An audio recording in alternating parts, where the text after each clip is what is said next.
الحمد لله نحمده ونستعينه ونستغفره ونؤمن به ونتوكل عليه ونعوذ بالله من شرور أنفسنا ومن سيئات أعمالنا من يهده الله فلا مضل له ومن يضلله فلا هادي له ونشهد أن لا إله إلا الله وحده لا شريك له لا وزير له ولا نظير له ولا مشير له ولا معين له ولا شبه له ولا شبيه له ولا مثيل له ولا مثال له ولا مثل له ولا أصل له ولا نسل له ولا كفء له ولا قبل له ولا بعد له ولا وقت له ولا زمان له ولا أول له ولا آخر له ولا بداية له ولا نهاية له ولا ضد له ولا ند له ولا حد له ونشهد أن سيدنا وسندنا وحبيبنا وحبيب ربنا وطبيبنا وطبيب قلوبنا ومولانا محمدا عبده تعالى ورسوله أرسله الله تعالى بالهدى ودين الحق بشيرا ونذيرا وداعيا إلى الله بإذنه وسراجا منيرا أما بعد فأعوذ بالله من الشيطان الرجيم بسم الله الرحمن الرحيم وما يعلم جنود ربك إلا هو وما هي إلا ذكرى للبشر وقال النبي صلى الله تعالى عليه وسلم وهل أنت إلا إصبع دميتي وفي سبيل الله ما لقيتي وقال أصحاب محمد صلى الله عليه وسلم نحن الذين بايعوا محمدا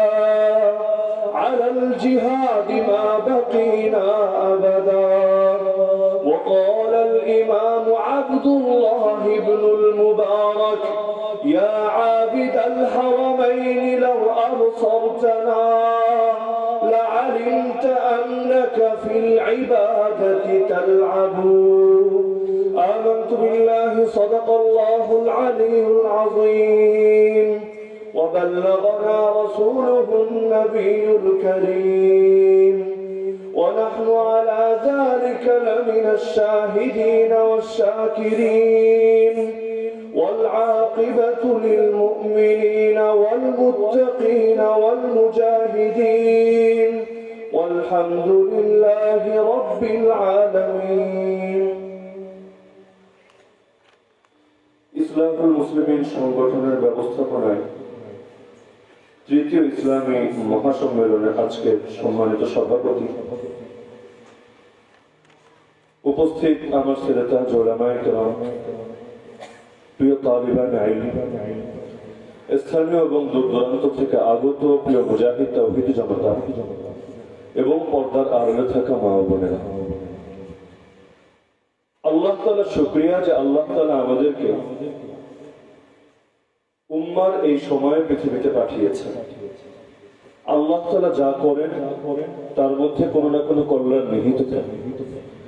যদিও বাহ্যিকভাবে এই যুগ ফিতনার যুগ, এই যুগ অন্ধকারের যুগ, এই যুগ জুলুমের যুগ, কিন্তু আল্লাহ তাআলা আমাদেরকে এমন একটা সময় পাঠিয়েছেন যেই যুগ শুধু জুলুমের যুগ না, বরং যেই যুগ ইসলামের বিজয়ের যুগ।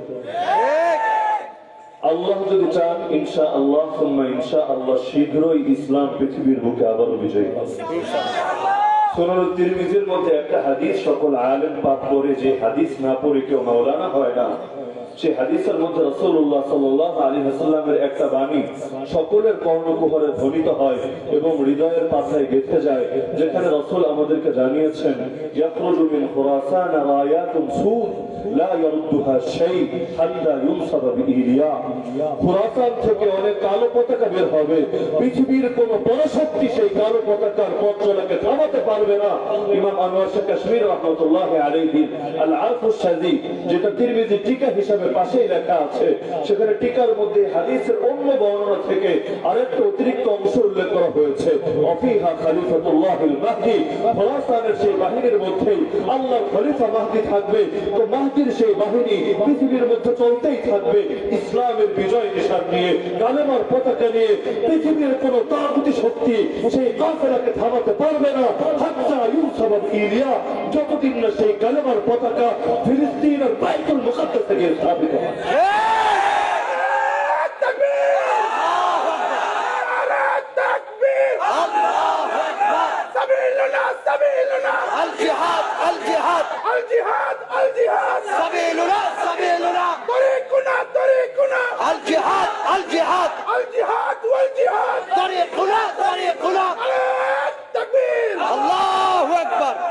যার কারণে আমরা বিশ্বাস করি খোরাসানবাসীর বিজয় কোন আঞ্চলিক বিজয় না, বরং খোরাসানের বুকে ইসলামের বিজয় সারা পৃথিবীর সকল মুসলমানের বিজয়।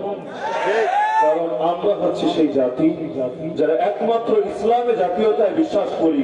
পৃথিবীর যে কোনো প্রান্তে, পৃথিবীর যে কোনো অংশে একজন মুসলমান থাকে, আমি ইসলামের অনুসারী হিসাবে সেই মুসলমানকে আমার নিজের ভাই মনে করি এবং ইসলামের বিজয় পৃথিবীর যে প্রান্তে হোক না কেন সেই বিজয়কে আমি নিজের বিজয় করি।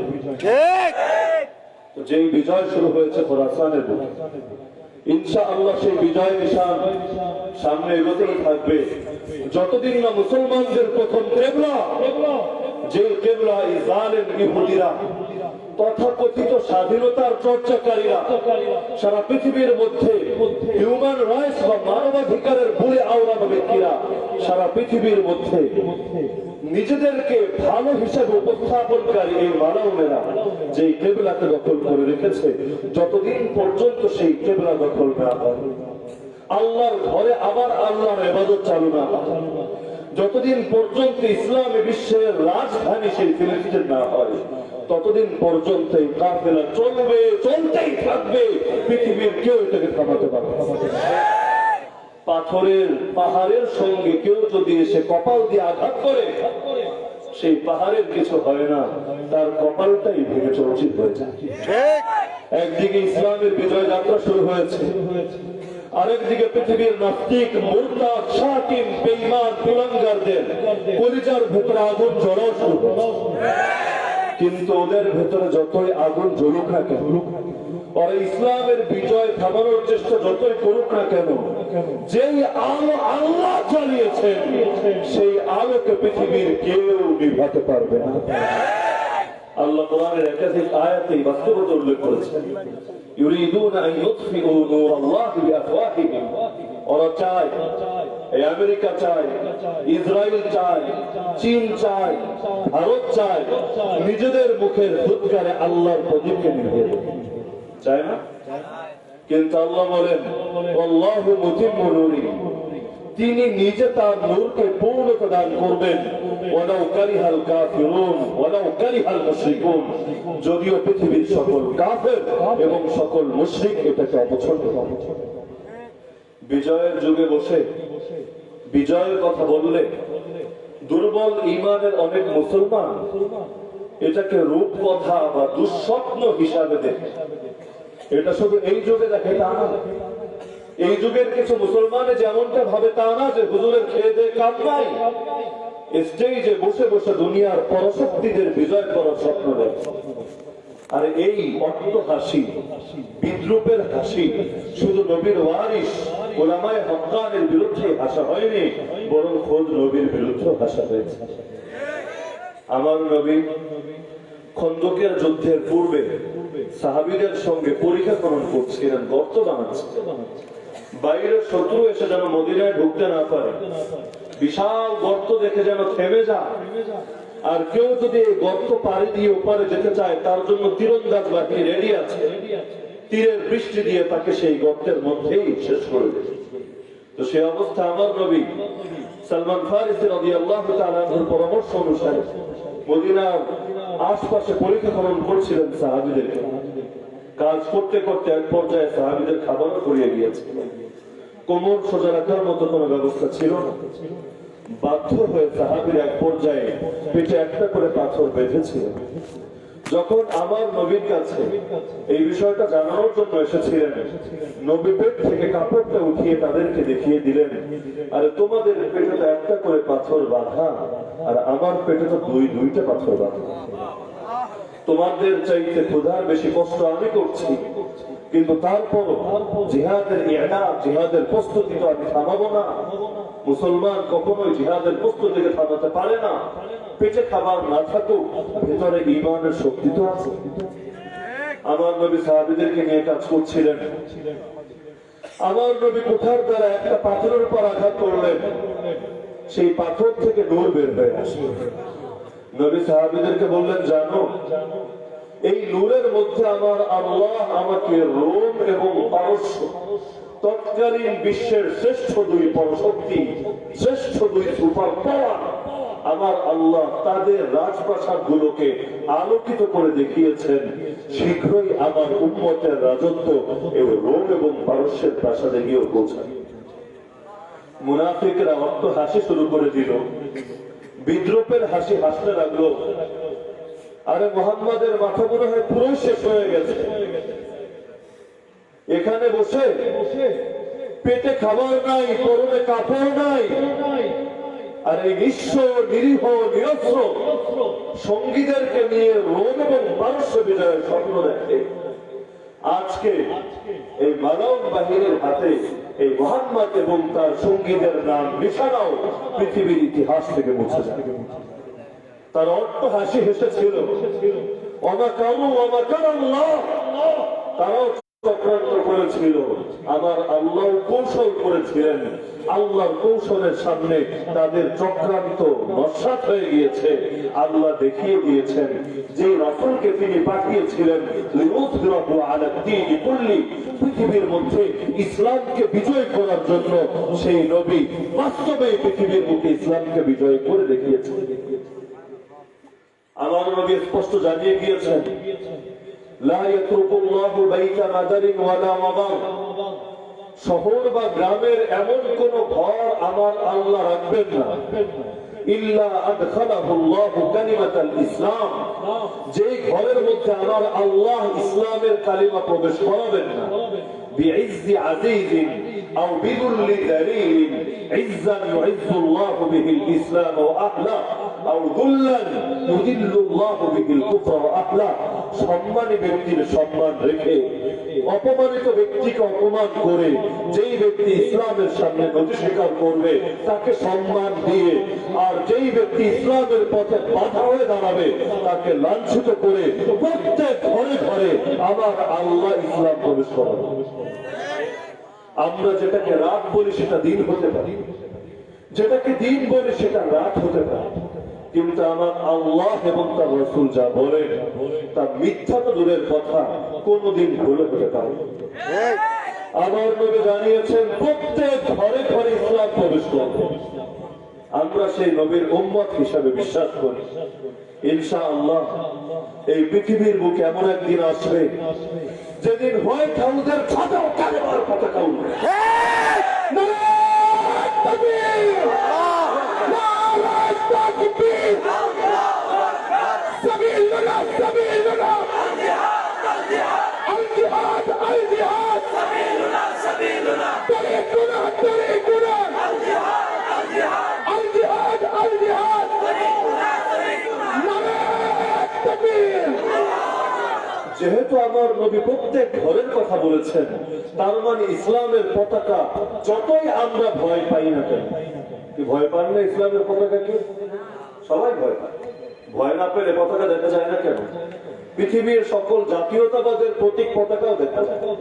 এমনকি আজকাল বড় বড় পীর মাশায়েখদেরও দেখা যায় জাতীয়তাবাদের প্রতীক পতাকা ব্যবহার করে রাস্তায় নেমে বিজয় দিবস উদযাপন করে, কিন্তু জীবনে কোনোদিন ইসলামের পতাকাটা গায়ে দেখা যায় না।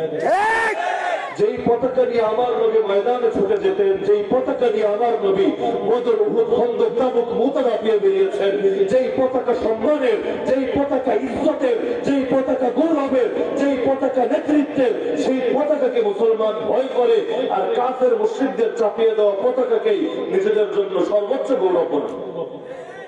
অথচ খ্রিস্টানরা ঠিকই ক্রুশ ব্যবহার করে, হিন্দুরা ঠিকই হাতে তাগা ব্যবহার করে, পৃথিবীর সবাই তাদের প্রতীকগুলো ঠিকই ব্যবহার করে, আর মুসলমান প্রত্যেকটা প্রতীককে ভয় করে।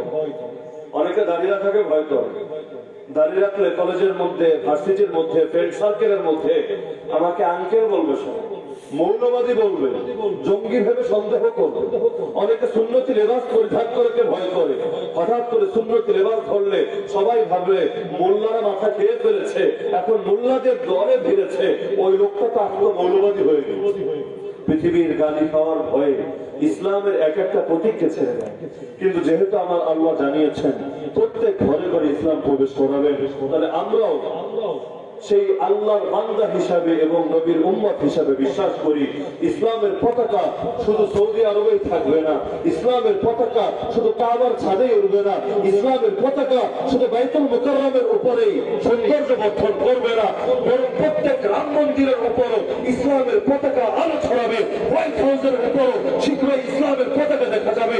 জাতিসংঘের উপরও ইসলামের পতাকা ইনশাআল্লাহ সুন্নাহ ইনশাআল্লাহ শীঘ্রই প্রত্যক্ষ করে উঠবে।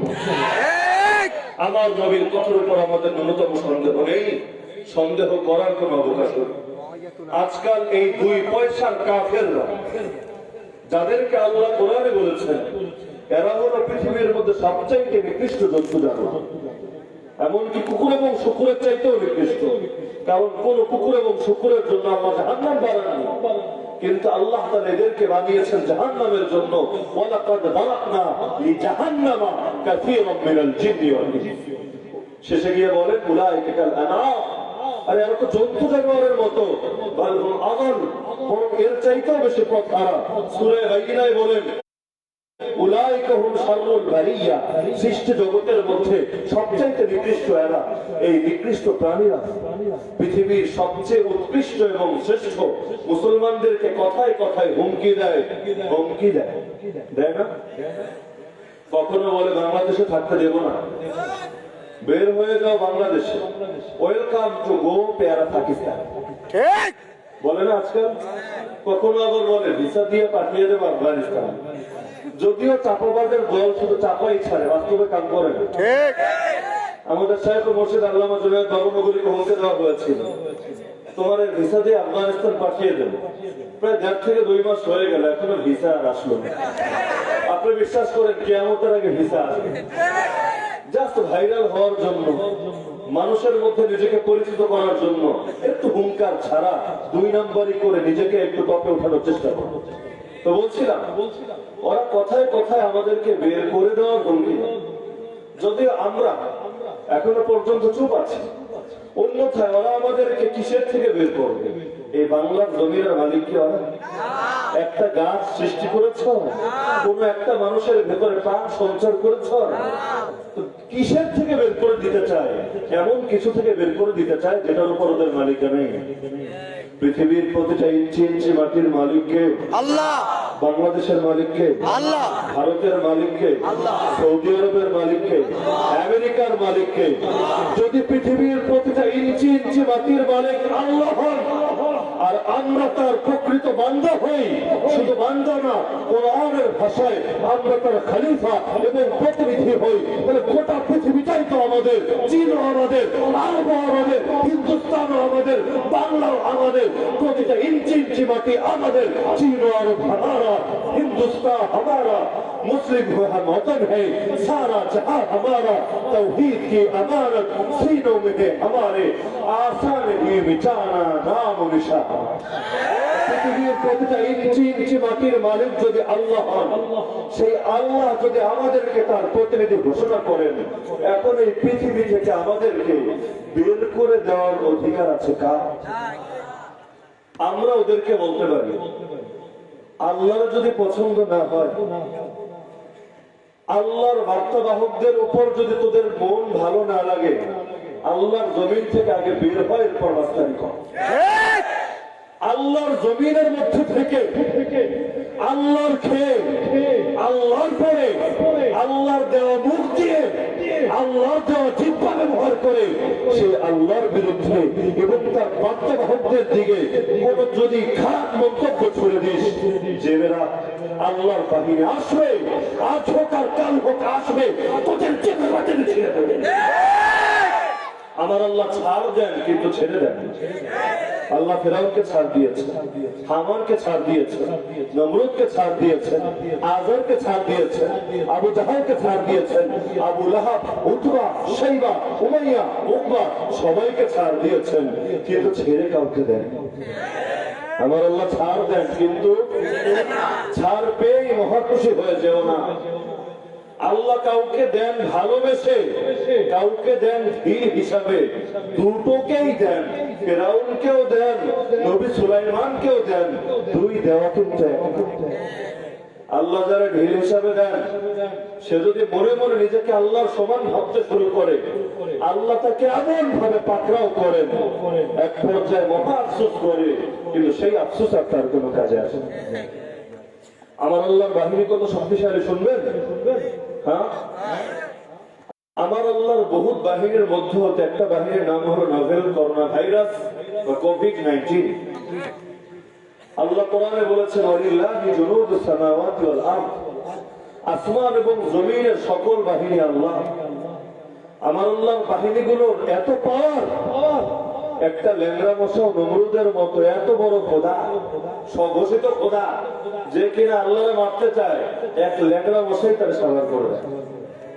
আমার আল্লাহর বাহিনীর পাওয়ার আল্লাহ যখন সামনে প্রকাশ করে দেন, বাহ্যিক কোন মাধ্যম লাগে না।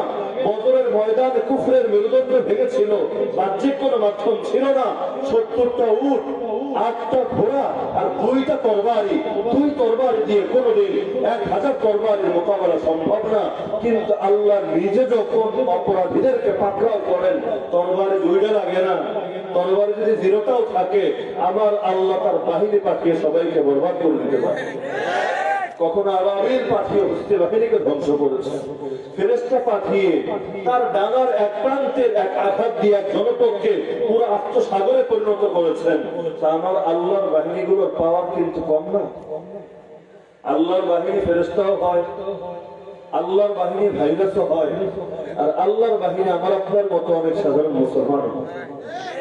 কিন্তু আল্লাহ যাকে তার বাহিনী হিসাবে কবুল করে, কোরআন তাদের ব্যাপারে নিজে জানিয়ে দিয়েছেন, আলা ইন্না হিজবাল্লাহি হুমুল গালিবুন, আমার বাহিনী বিজয়ী হবে, পৃথিবীর কোন শক্তি তাদেরকে পরাজিত করতে পারবে না। আমার আল্লাহর বাহিনীর মোকাবেলা করতে যারা আসে, বড় বড় শক্তি নিয়ে আসে যে পৃথিবী থেকে আল্লাহর বাহিনীকে তাড়িয়ে দেবে, কিন্তু পৃথিবীর ইতিহাস সাক্ষী, আল্লাহর বাহিনীকে তাড়াতে এসে নিজেরাই তেড়ে চলে যায়। আবু জাহাল অনেকে না করেছিল, ময়দানে যাওয়ার দরকার নাই। আবু সুফিয়ানের ব্যবসায়ী কাফেলাকে তো নবী দখল করতে পারেননি, নিরাপদে মক্কায় চলে এসেছে। আবু জাহাল কি দরকার গায়ে পড়ে মুসলমানদের সঙ্গে যুদ্ধ করার? কিন্তু মানবরা সবসময় গায়ে পড়ে মুসলমানদের সঙ্গে যুদ্ধ করতে চায়। মুসলমানরা চায় শান্তিতে থাকতে, শান্তি নিয়ে চলতে, শান্তি প্রতিষ্ঠা করতে, কিন্তু ওরা মুসলমানদেরকে শান্তিতে থাকতে দেয় না। যদি দিতই, মুসলমানদের প্রথম কেবলা কেন মুসলমানদেরকে ফিরিয়ে দেয় না? মুসলমানদের মসজিদ যেটা তাদের ঘর না বরং আল্লাহর ঘর, সে আল্লাহর ঘরকে ভেঙে কেন সেখানেই মন্দির বানাতে হয়? যদি শান্তিতে থাকতেই দিত, মুসলমানদের ধর্মীয় উৎসব ঈদুল আজহা, ওদের ভাষায় ধর্ম যার যার, উৎসব সবার। মুসলমানদের উৎসব হলো ঈদুল আজহা।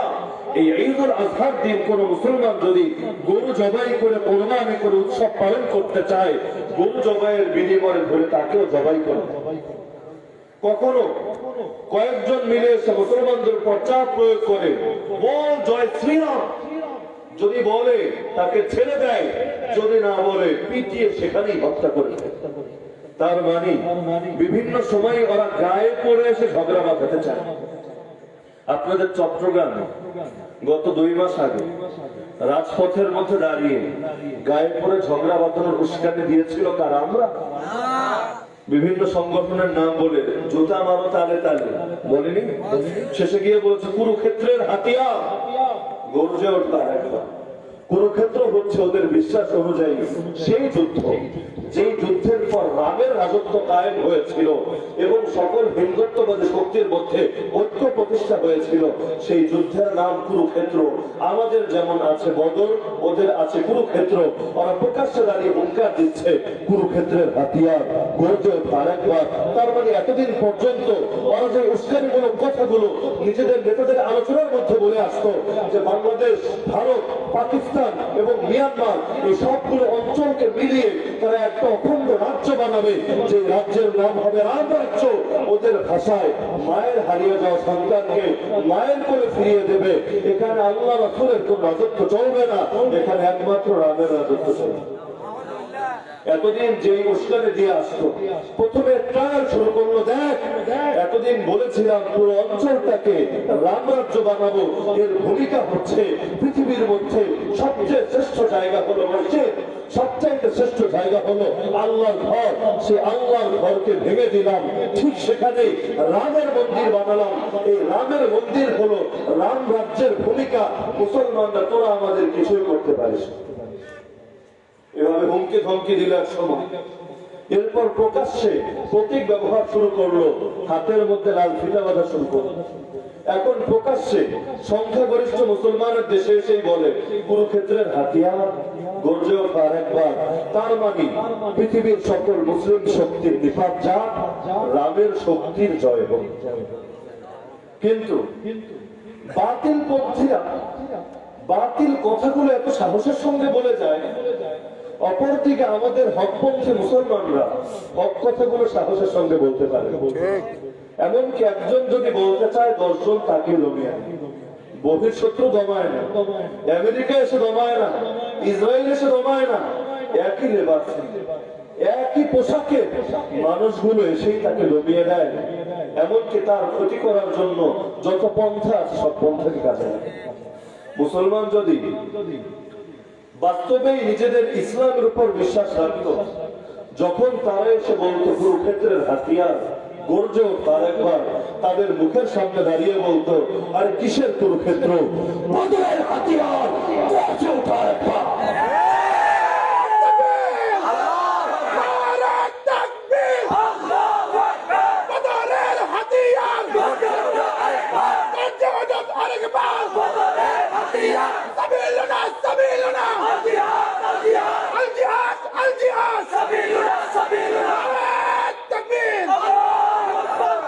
ওরা তো শুধু হিন্দুস্তান জয়ের স্বপ্ন দেখে, শুধু এটাকে রাম রাজ্য বানানোর স্বপ্ন দেখে।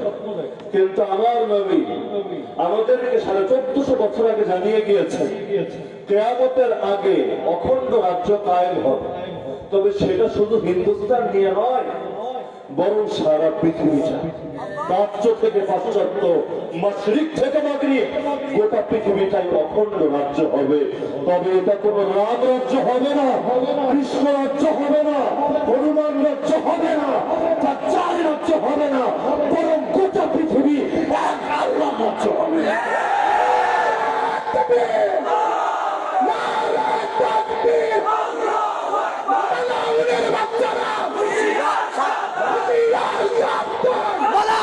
বাচ্চারা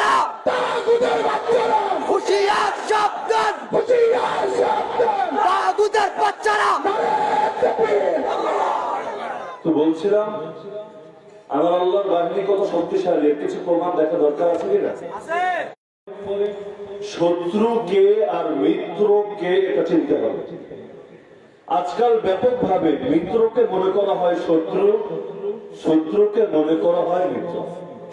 যারা সারা পৃথিবীতে মুসলমানদেরকে মারে তাদেরকে মনে করা হয় বন্ধু, আর যারা নিজেদের সোনালী ফিউচারকে উম্মতের জন্য কোরবান করে দেয় তাদেরকে মনে করা হয় শত্রু।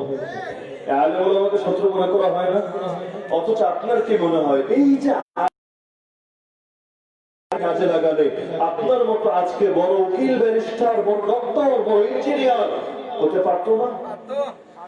নিজের এই বাহ্যিক সোনালী জীবনটাকে, সোনালী ফিউচারকে নিজের হাতে জবাই করলো এই আপনাকেই জাহান্নাম থেকে বাঁচানোর জন্য। সে শুধু নিজের জান্নাত নিয়ে ভাবেনি, যদি ভাবতো শুধু মসজিদে পড়ে থাকতো, নামাজ রোজা করতো, যাকাতের উপর আমল করতো, ব্যক্তিগত আমল করতো, জান্নাতে চলে যেত। শুধু নিজেকে নিয়ে ভাবেনি, উম্মতকে নিয়ে ভেবেছে। আবার নবীকে যেমন পাথর ছোড়া হলেও নবী বারবার দাওয়াত নিয়ে ছুটে যান, নবীকে তরবারি হাতে নিয়ে জবাই করতে আসলেও নবী মুহাম্মদের সঙ্গে কোরআনের তেলাওয়াত ছড়িয়ে দেন। এই আলেমরা তো একই কাজ করে। পৃথিবীর মানুষ যতই হুমকি দেয়, কেউ এসে বলে ঘাড় ভেঙে দেবো, কেউ বলে আঙ্গুল ভেঙে দেবো, কেউ বলে বঙ্গোপসাগরে ফেলে দেবো, কেউ বলে মেরে বুড়িগঙ্গায় ভাসিয়ে দেবো, তারপরে তারা বলেই যায় উম্মত আলোর পথে আসো, জান্নাতের পথে আসো, নইলে তোমার আখিরাত বরবাদ হবে। তুমি বন্ধু চেনো, শত্রু চেনো। যদি শত্রুকে বন্ধু মনে করো, এই শত্রু তোমাকে জাহান্নামের উত্তপ্ত আগুনের মধ্যে নিয়ে ফেলবে, যে আগুন থেকে কোনোদিন বের হয়ে আসতে পারবে না। এই আপনার জন্য তারা এত কিছু করে, আপনি গালি দেওয়ার পর আপনার সামনেই দাওয়াত নিয়ে ছুটে আসে। আজকে আপনার চোখেই তারা খারাপ, আপনার চোখেই তারা চাঁদাবাজ। আপনি শ্রেষ্ঠ ঘুষখোর হওয়া সত্ত্বেও তারা চাঁদাবাজ বলে টিটকারি মারেন। এর চাইতে বড় হতভাগ্যের কথা আর কি আছে? তো বলছিলাম, বন্ধু চিনতে হবে আর শত্রু চিনতে হবে, তাগুতকে চিনতে হবে আর নবীর ওয়ারিসদেরকে চিনতে হবে। কোন ব্যক্তি যদি তাগুতকে না চেনে, তাগুতের সঙ্গে সম্পর্ক ছিন্ন করতে পারবে না, ঈমানও হেফাজত করতে পারবে না। দাজ্জাল আসবে, অধিকাংশ মানুষ দাজ্জালের ফাঁদে পা দেবে। সেই অধিকাংশের মধ্যে আমার আপনার মতো অনেক মুসলমানও আছে, বিশেষ করে নারীরা ব্যাপকভাবে দাজ্জালের ফাঁদে পা দেবে। একটাই কারণ, তারা বন্ধু আর শত্রুর মধ্যে পার্থক্য করতে পারেনি, তাগুতকেও চেনেনি, আল্লাহ এবং তার রাসূলের আদর্শবাহীদেরকেও চেনেনি। যদি বন্ধুকে চিনতে চাই, কোরআনের দিকে তাকাতে হবে। যদি শত্রুকে চিনতে চাই, তাও কোরআনের দিকে তাকাতে হবে। যে কোরআন বন্ধুত্ব শিক্ষা দেয়, একই কোরআন শত্রুতার শিক্ষা দেয়। কেউ যদি শুধু কোরআন থেকে বন্ধুত্বের সবক নেয়, শত্রুতার সবক না নেয়, সেই ব্যক্তি কখনো মুসলমান হতে পারবে না। সে বলবে আমি হচ্ছে গোলামি, সবাইকে নিয়ে আমি চলি, আমার উপর কেউ অসন্তুষ্ট না, আমি মুহাম্মদুর রাসূলুল্লাহ সাল্লাল্লাহু আলাইহি ওয়াসাল্লামের সঙ্গে ভালো সম্পর্ক রাখি, আবু জাহলের সঙ্গে সুসম্পর্ক রাখি, আমি এমন ভাবে চলি আল্লাহ খুশি, শয়তান বেজার না। যদি কেউ এমন হয়, সেই মানুষকে মুসলমান বলা যাবে? আল্লাহ রাসূলের যুগে কাফেররা আবু বকর, ওমর, ওসমান, আলীর প্রতি সন্তুষ্ট ছিল না, তারা সন্তুষ্ট ছিল আব্দুল্লাহ বিন উবাই বিন সালুল এবং তার অনুসারী মুনাফিকদের। তার মানে কারো উপর যদি সবাই সন্তুষ্ট হয়ে যায়, পৃথিবীর সব কাফের সন্তুষ্ট, সব নাস্তিকও সন্তুষ্ট, সব বেঈমানও সন্তুষ্ট, এমনকি যারা আল্লাহর উপর সন্তুষ্ট হতে পারেনি, আল্লাহর নবীর উপর সন্তুষ্ট হতে পারেনি, এরাও তার উপর সন্তুষ্ট, আপনি নিশ্চিত ভাবে জেনে নেন সে হকের উপর নেই। যদি হকের উপর থাকতো, এই পৃথিবীর জালেমরা তো নবীকেই ভালোবাসতে পারেনি, তাকে কিভাবে ভালোবেসে বুকে জড়িয়ে নিল এবং সেই ক্রুসেডের স্থানগুলোতে তাকে এখন সম্মানের সঙ্গে দাওয়াত দিল। তো বলছিলাম, বর্তমান পৃথিবী, যেই পৃথিবীতে আমরা আছি, এই পৃথিবীর মধ্যে শ্রেষ্ঠ পরাশক্তির নাম আমেরিকা নাকি? পৃথিবীর মধ্যে সবচেয়ে বড় জঙ্গির নাম কি? সন্দেহ আছে নাকি? পৃথিবীর সবচাইতে বড় জঙ্গির নাম হলো আমেরিকা। যে আমেরিকা সারা পৃথিবীকে রক্তের সাগরে ভাসিয়ে দিয়েছে। এই আমেরিকার আগে বা আমেরিকার সঙ্গে মিলে আরেকটা পরাশক্তি ছিল, যে পরাশক্তির নাম ছিল রাশিয়া বা সোভিয়েত ইউনিয়ন। এই রাশিয়া এবং আমেরিকার একটা বিষয়ের প্রতি আমি বিশেষভাবে দৃষ্টি আকর্ষণ করব। কারণ হলো, আমার নবী যেই সময় দুনিয়াতে ছিলেন সেই সময় আল্লাহ তাআলা কোরআনে জানিয়েছেন রোমবাসীরা কিছুদিন পর বিজয়ী হবে, পারস্যবাসীদেরকে পরাজিত করবে। সেদিন মুমিনরা আল্লাহর সাহায্য দেখে খুশি হবে। তার মানে মুমিনদের একটা বৈশিষ্ট্য হলো পৃথিবীর তাগুতের পরাজয় দেখে তারা খুশি হয়।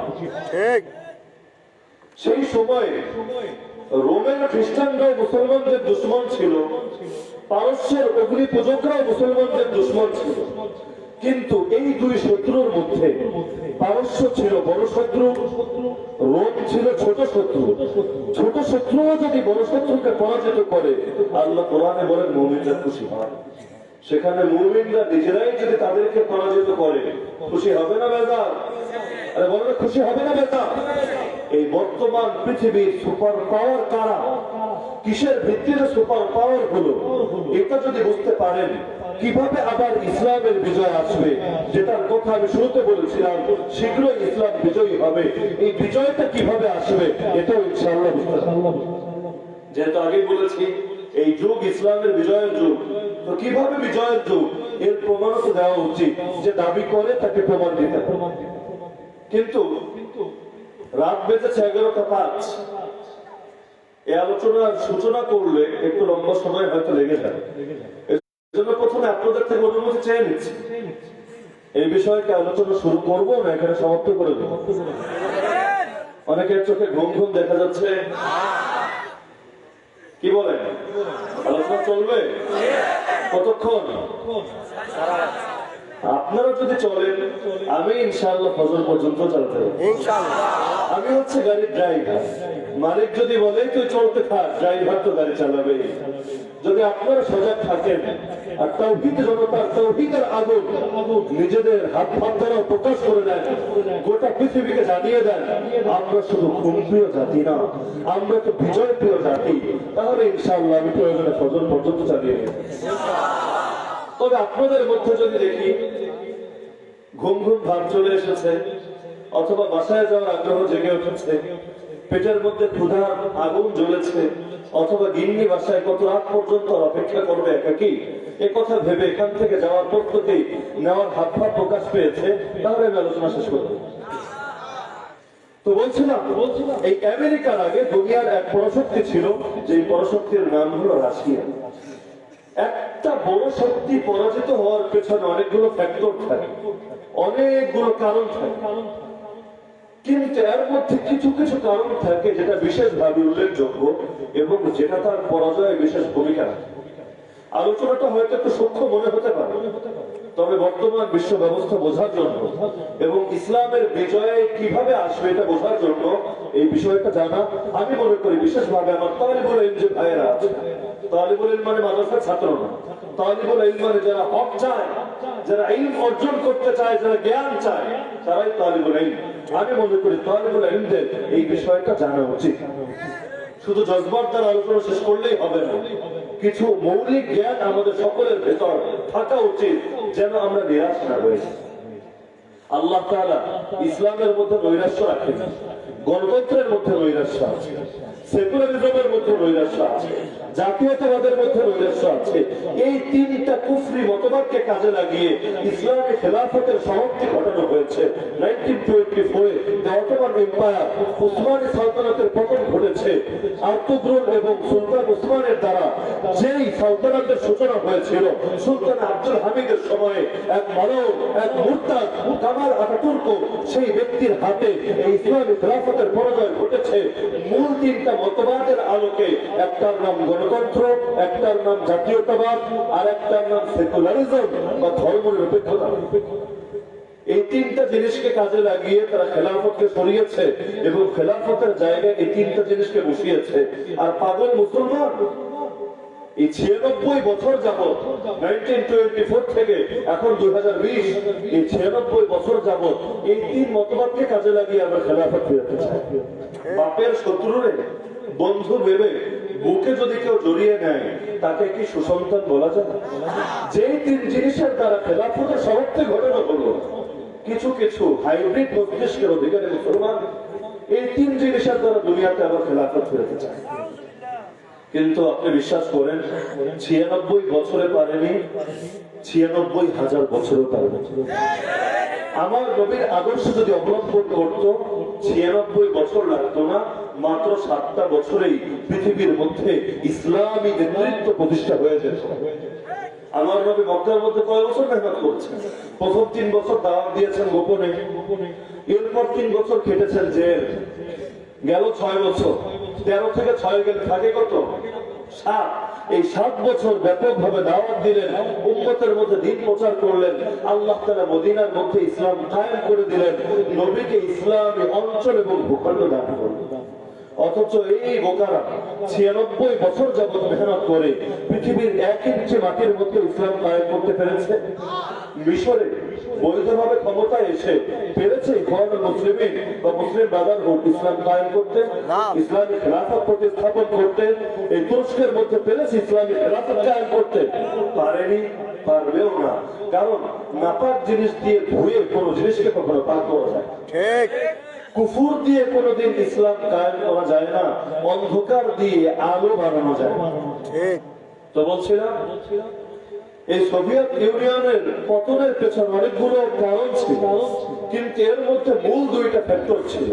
একটা হলো 1986 অর্থাৎ 1986-তে তাদের দেশের মধ্যে পারমাণবিক বিদ্যুৎ স্থাপন কেন্দ্রের মধ্যে এক মহাবিপর্যয়, এক ধ্বংসযজ্ঞ হয়েছে এবং এই ধ্বংসযজ্ঞ সামাল দিতে তাদেরকে বিপুল পরিমাণ অর্থ ব্যয় করতে হয়েছে।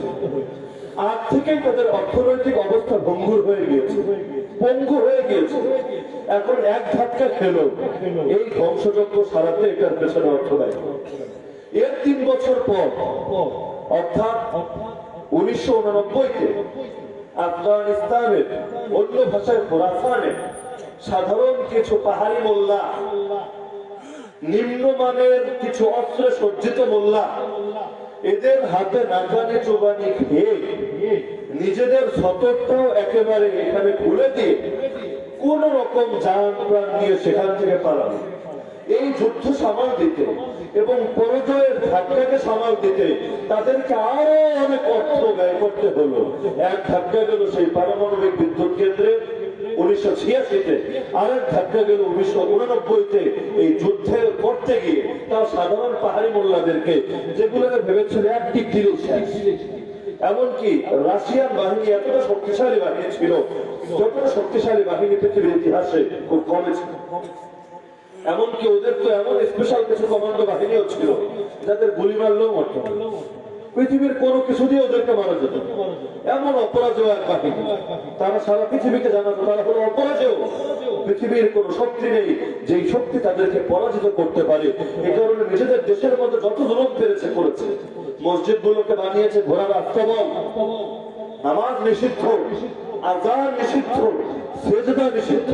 যদি কেউ সেজদায় যেত তারা দেখে ফেলতো সেই যে সেজদায় গিয়েছে সেখান থেকে আর কোনোদিন উঠতে পারত।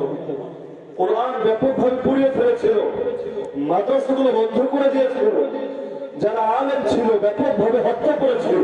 কিছু কিছু আলেম নিজেদের ঘরের মধ্যে আলাদা সুরঙ্গ করে আন্ডারগ্রাউন্ডের ভেতর 2-4টা বাচ্চাকে কোরআন শিক্ষা দিত, ইসলাম শিক্ষা দিত, কোন রকম ইসলাম থেকে টিকিয়ে রেখেছে। এই বোখারা সমরকন্দের ইতিহাস বলতে চাইলে সারা রাত চলে যাবে, তারপরে সেই রক্ত ভেজা ইতিহাস শেষ হবে। কিন্তু 1 শতাব্দী কালও যায়নি। যেই সোশ্যালিজম সারা পৃথিবীকে জানিয়েছিল তারা হলো এক অপরাজেয় শক্তি। সেই অপরাজেয় শক্তি আল্লাহর ক্ষুদ্র বাহিনী এই সেকেলে, এই মৌলবাদী, এই সাধারণ পাহাড়ি মোল্লাদের কাছে নাকারে চোবানি খেয়ে পড়েছে। এরপর 1989 থেকে কয়েকটা বছর পর্যন্ত তাদের হালকা পোতা কিছুটা বাকি ছিল। এরপর তো সেই রাশিয়া ভেঙে টুকরা টুকরা হয়ে গেল, সোভিয়েত ইউনিয়নের পরাজয় ঘটলো, অর্থনৈতিক কোমরও ভাঙলো, রাজনৈতিক কোমরও ভাঙলো, সামরিক কোমরও ভাঙলো, সব বরবাদ হয়। তো কারণ তো অনেক ছিল এই পরাশক্তির পরাজয়ের পেছনে। এর মধ্যে মৌলিক দুটো কারণ।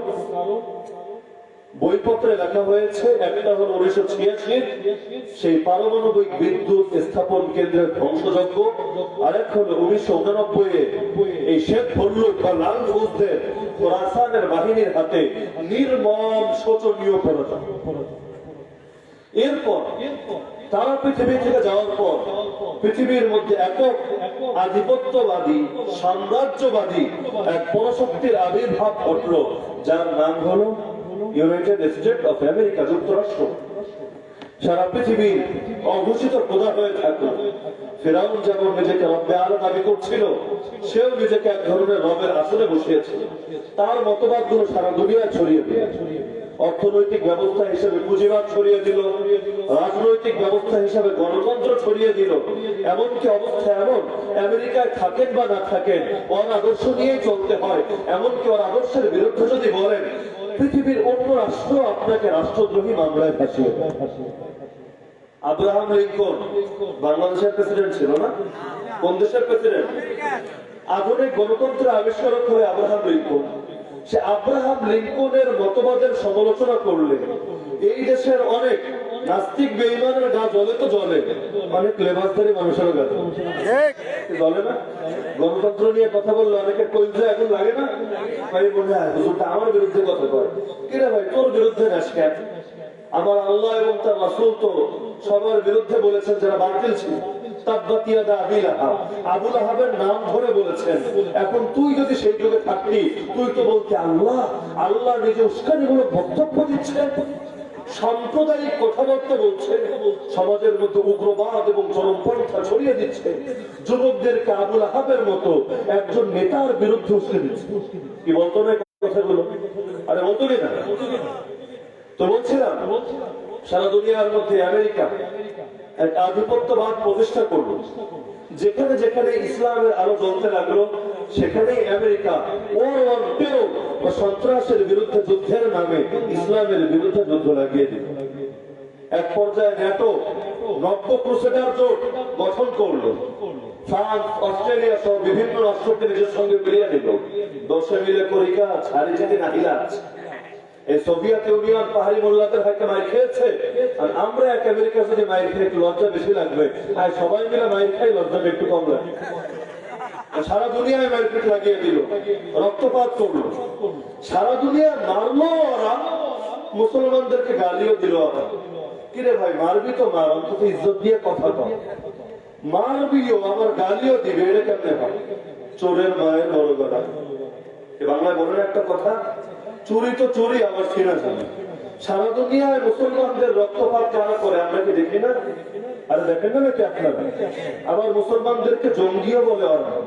আর এই 150 কোটি আর 200 কোটি মুসলমান যদি জঙ্গি হতো, তোদের পরনে একটা জঙ্গি আর থাকতো না।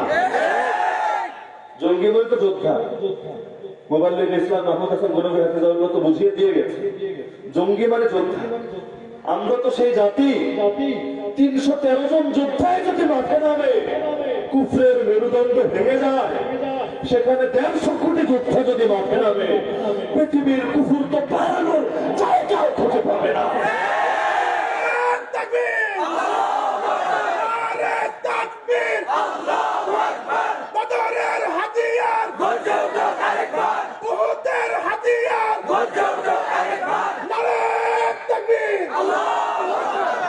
এই আমেরিকা যখন আফগানিস্তানের বুকে ইসলাম ইমারত কায়েম হলো, ইসলামী শাসন কায়েম হলো, সোভিয়েত ইউনিয়নের পতনের পরই আফগানিস্তানে ইসলাম কায়েম হয়নি, বরং রাশিয়া আফগানিস্তানের মুসলমানদের যত ক্ষতি করেছিল, এর চাইতে বেশি ক্ষতি আফগানিস্তানের লোকেরা নিজেরা নিজেদের করেছে। আফগানিস্তানের ইতিহাস যদি পড়েন, রাশিয়ার বিরুদ্ধে 4টা ফ্রন্টে তারা যুদ্ধ করেছিল 4 নেতৃত্বের অধীনে। যখন রাশিয়া চলে গেল, এখন এই 4 দল আপোষে মারামারি শুরু। কোন একটা দেশের মধ্যে যদি গৃহযুদ্ধ লেগে যায়, সেই দেশের এত বেশি ক্ষতি হয়, বহিঃশত্রু এসে যুদ্ধ করলে এত বেশি ক্ষতি হয়। কোথাও জালালউদ্দিন হক্কানি গ্রুপ, কোথাও ইউনুস খালেসের গ্রুপ, কোথাও হেকমতিয়ারের গ্রুপ, কোথাও আহমদ শাহ মাসুদের গ্রুপ। এমনকি রাস্তায় চলতে চাইলে এখানে দিতে হয় এই গ্রুপকে চাঁদা, 5 মাইল যাওয়ার পর ওই গ্রুপকে চাঁদা, 10 মাইল যাওয়ার পর ওই গ্রুপকে চাঁদা, শুধু চাঁদা আর চাঁদা দিতে দিতে মানুষ অতিষ্ঠ হয়ে যাচ্ছে। জুলুমেরও কমতি ছিল না। এমনকি এমন ইতিহাসও পাওয়া যায়, কোন সুন্দরী নারী কোন এলাকার মধ্যে ছিল, এই যোদ্ধারাই তাদেরকে নিয়ে গিয়ে অন্যায় ভাবে তাদের সঙ্গে যৌন সম্পর্ক স্থাপন করছে। এতকাল পর্যন্ত যারা রাশিয়ার বিরুদ্ধে জিহাদের ফরজ কাজ আঞ্জাম দিয়েছে, এখন দুনিয়ার লোভে করে তাদের বড় একটা অংশই ইসলামের গোড়ায় কুঠারাঘাত করতে লাগে। একটা পর্যায়ে মাদ্রাসার সাধারণ কিছু ছাত্র এই দৃশ্যটা দেখল, যে ছাত্রগুলো ইলমে খুব উচ্চাঙ্গের ছিল না, কিন্তু ভেতরে তাওহীদের আগুন ছিল, ভেতরে দ্বীনের জজবা ছিল। মুফতি ফজলুল হক আমিনী, আল্লাহ তার কবরকে নূরে নূরান্বিত করুন, একটা বড় সুন্দর কথা বলতেন, আমার কথাটা খুবই ভালো লাগে, যে কিছু লেবাসধারী আলেম বিক্রি হতে পারে, কিন্তু ছাত্ররা আলহামদুলিল্লাহ কখনো বিক্রি হয় না। এই ছাত্রদেরকে নিয়ে এজন্যই আমরা অনেক বড় স্বপ্ন দেখি। এই যুব সমাজ যদি সচেতন হয়ে যায়, যুব সমাজ যদি ইসলামের জন্য নিজেদেরকে হুসাইনের মতো করে উপস্থাপন করে, ইনশাআল্লাহ গোটা পৃথিবী আলোকিত হবে, পৃথিবী থেকে জুলুমের পরিসমাপ্তি ঘটবে, আল্লাহর জমিনে একা আল্লাহর রাজত্বই কায়েম হবে। এজন্য ইসলামের বিজয়ের বার্তাটা আজকে এই মালিকুল এন্ডের সামনে রেখে যাচ্ছি, এই আশা নিয়ে। আল্লাহ ভালো জানেন এখান থেকে কোন ব্যক্তি যুগের সালাহুদ্দিন হয়ে বের হয়ে আসবে, কোন ব্যক্তি যুগের খালিদ বিন ওয়ালিদ হিসাবে গড়ে উঠবে। আরে আল্লাহ চাইলে কেউ সুলতান মোহাম্মদ গজনবী হতে পারে, আল্লাহ চাইলে কেউ মোহাম্মদ আল ফাতেহ হতে পারে, আল্লাহ চাইলে কেউ আর্তুঘ্রুল হতে পারে, আল্লাহ চাইলে কেউ ইউসুফ তাসলিম হতে পারে, আল্লাহ চাইলে কেউ মোহাম্মদ বিন কাসেম হতে পারে, আল্লাহ চাইলে কেউ কুতুবউদ্দিন বখতিয়ার কাকিও হতে পারে, আল্লাহ চাইলে কেউ সুলতান গুরিয়া হতে পারে, আল্লাহ চাইলে কেউ শাহজালাল হতে পারে, আল্লাহ চাইলে কেউ যুগের মোল্লা মৌসালা হতে পারে। আল্লাহ কাকে কিসের জন্য কবুল করেন আমরা জানি। আমরা দায়ী, পেশাজীবী কোনো বক্তা না। আমাদের কাজ দাওয়াত পৌঁছে দেওয়া, আমাদের কাজ আল্লাহ এবং তার রাসূলের কোন বিধান এবং নির্দেশনাকে গোপন না করে, রাগ ঢাক না করে উম্মতের সামনে তুলে ধরা, যাতে করে যারা ধ্বংস হওয়ার তারা প্রমাণ সহকারে ধ্বংস হয়, এবং যারা বিজয়ী হয় তারা প্রমাণ সহকারে বিজয়ী হয়। আল্লাহ কোরআনে নিজে বলেছেন, লিয়াহলিকা মান হালাকা আন বাইয়িনা ওয়া ইয়াহইয়া মান হাইয়া আন বাইয়িনা। তো দাওয়াত দেওয়াটা কি বড় পাপ হবে? দাওয়াত শুনলে কলিজা আগুন লাগবে? আমাদের কলিজা তো এত মজবুত কলিজা, দুনিয়ার সব কাফেররা গালি দেয়, এতে আগুন লাগে না। তাহলে আমি ছোট্ট একটা দাওয়াত দিয়েই যাই, আশা করি আগুন লাগবে। যদি আগুন লাগলো কিছুই করার নেই।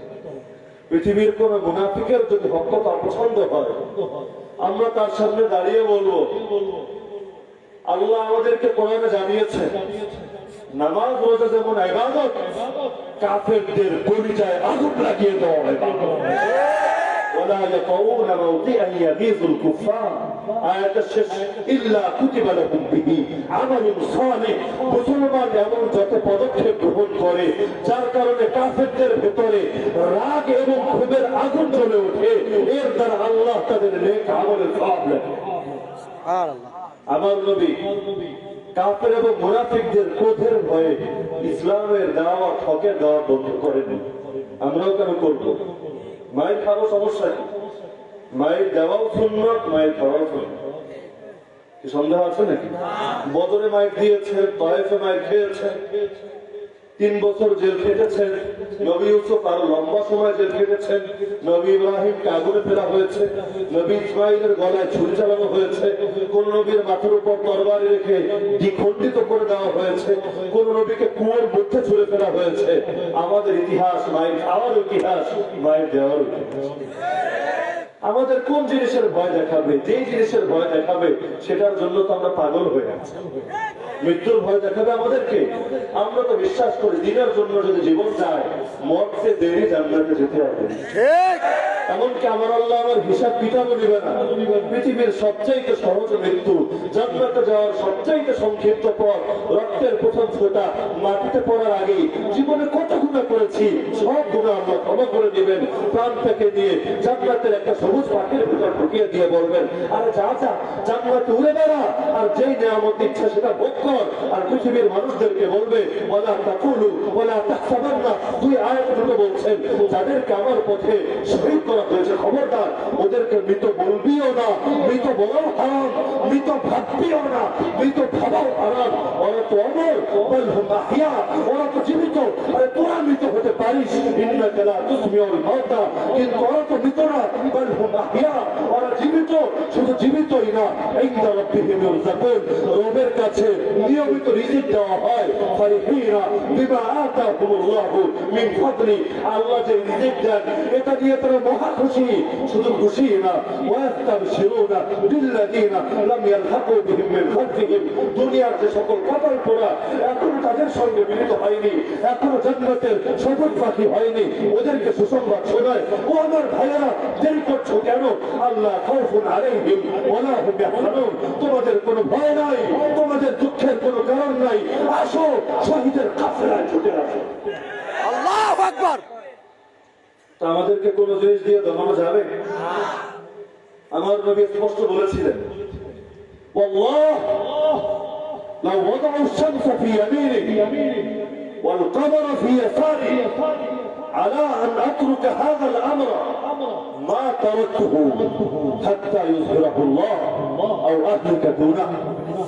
আল্লাহর কসম করে আমি নবী মুহাম্মদ বলছি, ওরা যদি আমার এক হাতে আকাশের সূর্য এনে দেয় আর এক হাতে এনে চাঁদ রাখে, তারপরে আমি নবী এই দিনকে ছাড়বো না, তাওহীদকে ছাড়বো না, হককে ছাড়বো না, যতক্ষণ না আল্লাহ তার দিনকে বিজয় করেন, অথবা আমি নবী এর জন্য শহীদ হয়ে যাই।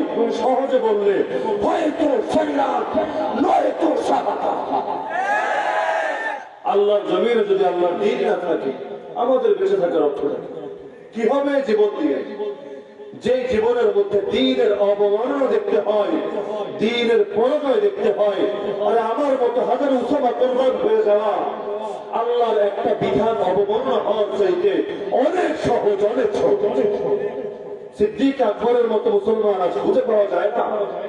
ঈমান ইত্যাদি বলিয়ান হয়ে হুঙ্কার দিবে, আয়ানকুসুদ্দিন ওয়ান হাই, আমি জীবিত থাকতে ইসলামের এতটুকু ক্ষতি হবে এটা তো মেনে নেওয়া যায় না।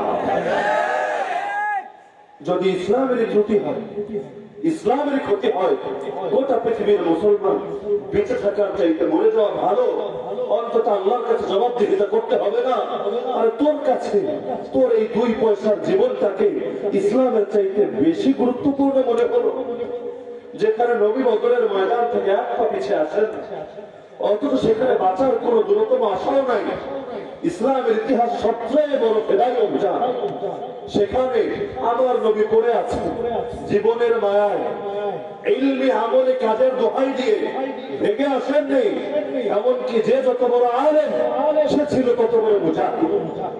আব্দুল্লাহ বিন মাসউদ তৎকালীন যুগের গ্র্যান্ড মুফতি, বড় ফকিহ, ফিকহের শীর্ষস্থানীয় ব্যক্তিত্ব। আব্দুল্লাহ বিন মাসউদ চার দেয়ালের মধ্যে শুধু ফতোয়াই দিতেন না, বদরের ময়দানে গিয়ে যেই মানুষটা আবু জাহেলের গলাকে দেহ থেকে দ্বিখণ্ডিত করেছিল, সেই মানুষটার নামও আব্দুল্লাহ বিন মাসউদ ছিল। দারুল উলুম দেওবন্দের প্রতিষ্ঠাতা, কাসিমুল উলুম ওয়াল খায়রাত, হুজ্জাতুল ইসলাম কাসিম আন-নানতবী রাহমাতুল্লাহি আলাইহি শুধু খানকাহের পীর ছিলেন না, ময়দানের পীর ছিলেন। শুধু দারুল উলুম দেওবন্দের শেখুল হাদিস ছিলেন না, বড় ব্রিটিশ ও ইস্ট ইন্ডিয়া কোম্পানির বিরুদ্ধে পরিচালিত জিহাদের আমিরুল মুজাহিদিন ছিলেন। কোন গণতান্ত্রিক নেতা ছিলেন, কোন ফেক আমিরুল মুজাহিদিন ছিলেন। আমিরুল মুজাহিদিনের নফসের ভাষণ ছিলেন না, বরং বাস্তবে ময়দানে জিহাদ করে আল্লাহর জমিনে আল্লাহর দ্বীনের কালিমাকে সমুন্নত করেছিলেন। এমনকি যখন ব্রিটিশ সরকার তার বিরুদ্ধে ফাঁসির রায় বাস্তবায়ন করে, যেখানে পাও সেখানে ধরে আনো এই মোল্লাকে, এনে ফাঁসির কাছে চড়াও। পুলিশ চলে আসলো দেওবন্দের মধ্যে তাকে গ্রেফতার করার জন্য। তিনি মসজিদের আঙ্গিনা ঝাড়ু দিচ্ছিলেন। অহংকারী ছিলেন না বিনয়ী ছিলেন? মসজিদের খাদেম ছিলেন, ঝাড়ু দিচ্ছিলেন। পুলিশ এসে জিজ্ঞেস করলো, এই বেটা কাসেম নানুতবিকে কোথায় পাওয়া যাবে তাকে? ভেবেছে কাসেম নানুতবি আমিরুল মুজাহিদিন, আলাদা ভাবসাব নিয়ে থাকবে, সামনে পেছনে অনেক মরিদ থাকবে, পোশাক আশাক দেখলেই মনে হবে না এটা একটা মাল। ওই যে কোন পীর কয়দিন আগে মারা গেল না, 2-4 দিন আগে, দেখলেই বোঝা যায় না এটা একটা মাল। তো ভেবেছে কাসেম নানুতবি, এটাও তো দেখতে শুনতে এরকম একটা হবে পটকা মাছ। এখন এসে জিজ্ঞেস করছে কাসেম নানুতবি কে? তিনি ভাবলেন মিথ্যা বললেও গুনাহ, আবার ধরা দেওয়াটাও উচিত হবে না, সতর্কতার দাবি হবে না। তাহলে কি করা যায়? তিনি এক পা পেছনে আসলেন। মুসলমান সরল সোজা হয় কিন্তু হাবাগোবা হয় না। আবু বকর সিদ্দিক রাদিয়াল্লাহু আনহু সরল সোজা ছিলেন কিন্তু বলদ ছিলেন না। আমাদের সামনে একটা কলা ধরিয়েই আমাদেরকে কুফরের পেছনে লাগিয়ে দিবে আর ইসলামের গোড়ায় কুঠারাঘাত করবে। মোল্লারা এত সেকেলে না রে পাগলা। মোল্লাদের দেখতে সরল সোজা মনে হতে পারে, কিন্তু এই মোল্লারা যখন জ্বলে ওঠে রাশিয়ার খবর ভাবে আমেরিকাও ম্যাচ ফুটিয়ে পড়া হয়। আরে কোন মোল্লাকে ভয় দেখাতে এসেছিস? কোন মোল্লার বিরুদ্ধে হুঙ্কার দিচ্ছিস? আরে জানিস এক এক মোল্লার ভেতরে ঈমানের তাওহীদের এমন আগুন জ্বলে, এই আগুন যদি একবার বাইরে বের হয় আগ্নেয়গিরি তপ্ত লাভার মতো গোটা পৃথিবীকে জ্বালিয়ে দেয়।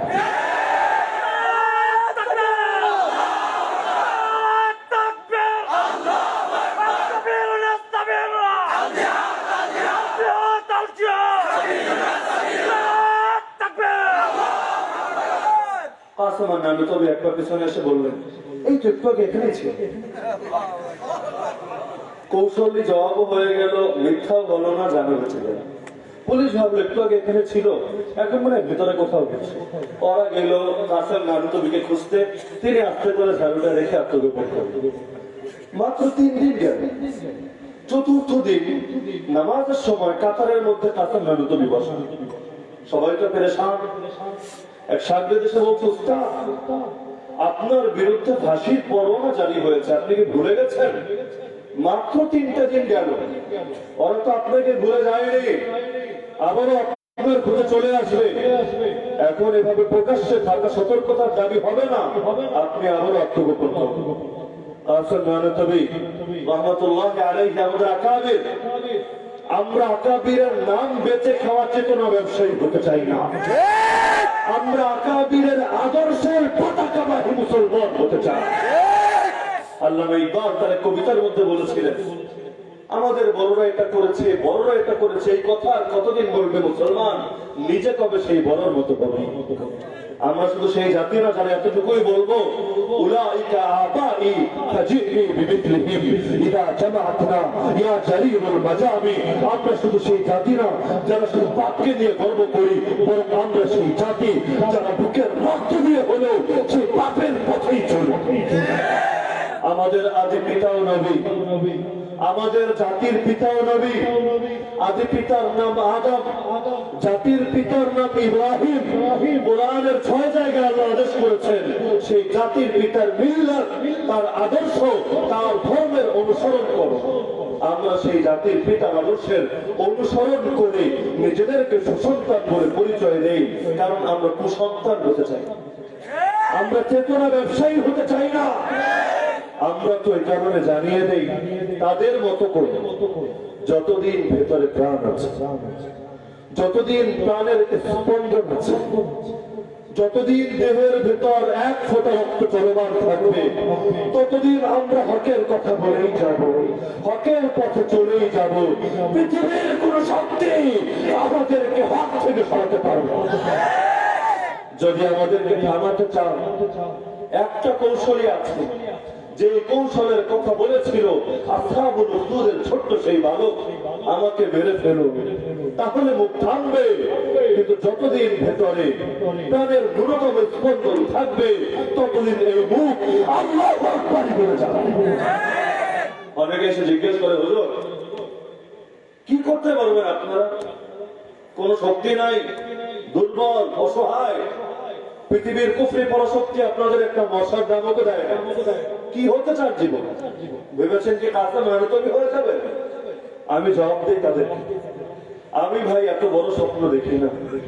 আমি তো আসহাবুল উখদুদের ছোট্ট সেই বালক হতে চাই, যেই বালক কোন অঞ্চল বিজয় করতে পারেনি, কোন মাজলুমকে জুলুমের হাত থেকে বাঁচাতে পারেনি, 1 ইঞ্চি ভূখণ্ডের উপর কালেমার পতাকা উড়াতে পারেনি, কিন্তু তার সাথে যা ছিল সেটা দিয়েছে, রক্ত দিয়েছে।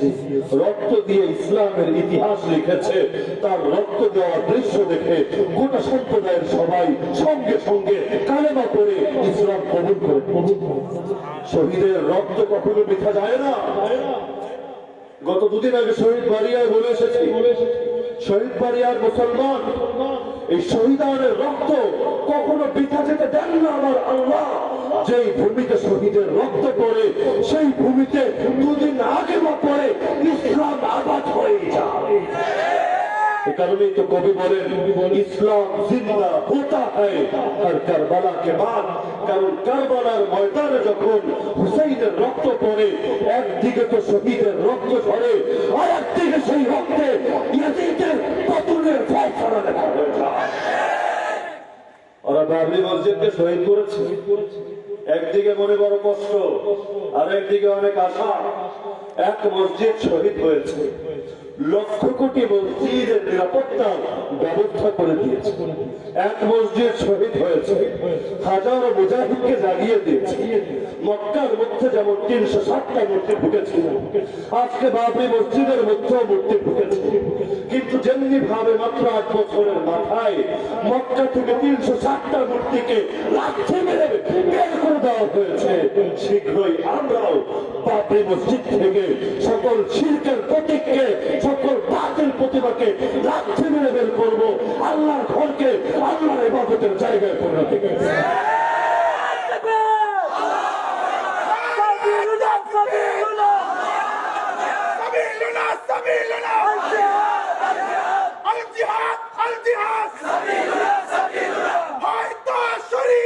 নয়তো শাহাদাত, হয়তো শরীয়ত।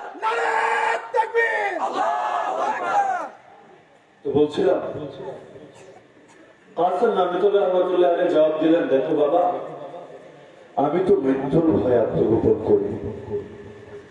নবীর সিরাত আমার মাথায় আসলো, দেখলাম নবী মক্কা থেকে মদিনায় যাওয়ার পথে একটা গুহার মধ্যে 3 দিন আত্মগোপন করেছিলেন। আমি ভাবলাম নবীর অনেক সুন্নতের উপর তো আমল করেছি, এই সুন্নতটা তো বাকি রয়ে গেছে। প্রকৃত মুসলমান তো খুঁজে খুঁজে নবীর সুন্নতের উপর আমল করে। সাহাবীদের দিকে তাকান না, কতটা পাগল পারা হয়ে থাকতেন। আব্দুল্লাহ বিন ওমর খুঁজে খুঁজে সুন্নাত বের করতেন। নবী চলার সময় এক জায়গায় ইস্তেঞ্জা করতে বসেছিলেন, তার ইস্তেঞ্জার কোনো চাপ নাই, সেখানে গিয়ে একটু বসছেন, ইস্তেঞ্জা করা ভাগ করছেন, আবার ফিরে আসছেন। সঙ্গী জিজ্ঞেস করছে, হযরত আপনি তো ইস্তেঞ্জা করেননি, এমন করলেন কেন? তিনি বললেন, দেখেছিলাম রাসূল পথ চলার মধ্য দিয়ে এখানে বসে ইস্তেঞ্জা করেছিলেন, রাসূলের এই সুন্নাতটা তো ছাড়তে পারি না। ঘোরান করে যাচ্ছেন, হঠাৎ করে মাথাটা নিচু করে দিলেন। হযরত মাথা নিচু করলেন কেন? এখানে তো কোনো গাছ নাই, কোনো ডাল নাই, মাথা নিচু করার কারণ কি? বললো, পেয়ারে আকার সঙ্গে যাচ্ছিলাম, তখন এখানে একটা গাছ ছিল, গাছের ডালটা নুয়ে ছিল, যখন তিনি যাচ্ছিলেন মাথায় লেগে যাওয়ার উপক্রম হয়েছিল, মাথাটাকে নত করেছিলেন। নবীর এই সুন্নাতটা তো আমি ছাড়তে পারি। এক সাহাবী বসেছেন খ্রিস্টানদের রাজপ্রাসাদে দস্তরখানে খাবার খাবে, খাওয়ার সময় একটা লোকমা নিচে পড়ে, তিনি লোকমাটা উঠিয়ে নিচ্ছেন, আবার এটাকে খাবেন বলে পাশ থেকে সঙ্গীরা বলছে, আরে এটা দুনিয়ার সাধারণ কোন রাজা বাদশার প্রাসাদ না, দুনিয়ার শ্রেষ্ঠ সুপার পাওয়ারের রাজমহল। এখানে এভাবে পড়ে যাওয়া খাবারকে উঠিয়ে খাওয়াকে অভদ্রতা হিসাবে দেখা হয়। আপনি এই কাজ করে তো মুসলমানদের মাথাকে নত করছেন, আমাদেরকে অভদ্র বানিয়ে দিচ্ছেন। তিনি তখন জবাব দিয়েছিলেন, আতরুকু সুন্নাত হাবিবি লিহাউলাই হুমাকা। আর এই সকল কর্তব্যের জন্য আমি কি আমার হাবিবের সুন্নতকে ছেড়ে দেব? কাসেম নানুতুবি বলেন, সুযোগ পেয়েছি নবীর একটা সুন্নতের উপর আমল করা, এই সুযোগকে আর হাতছাড়া করা যায়? আর আজকে যদি এরকম কয়েকশো মুসলমান থাকতো, বেশি না, 313টা মুসলমান থাকতো, আল্লাহ ভালো জানেন 313 মধ্যে কি পাওয়ার তিনি রেখেছেন। নবী তালুতের সঙ্গীও ছিল 313, বদরের সঙ্গীও 313, খলিফা মাহদির হাতে বায়াত দিবে 313। আল্লাহ ভালো জানে জিহাদের ময়দানে এই 313 কি পাওয়া। যদি 313 জন এমন পাওয়া যেত যারা জিহাদের জন্য আল্লাহর জমিন আল্লাহর কালিমাকে সমুন্নত করার জন্য নিজের পেটে পাথর বাঁধার সুন্নতের উপর আমল করতে রাজি থাকতো, পৃথিবীর কেউ তাদেরকে দমিয়ে রাখতে পারবে। আমাদেরকে তো ফলাফলের মোকাল্লাফ বানানো হয়, বিজয় আসবে না শাহাদাত আসবে আমরা জানি না।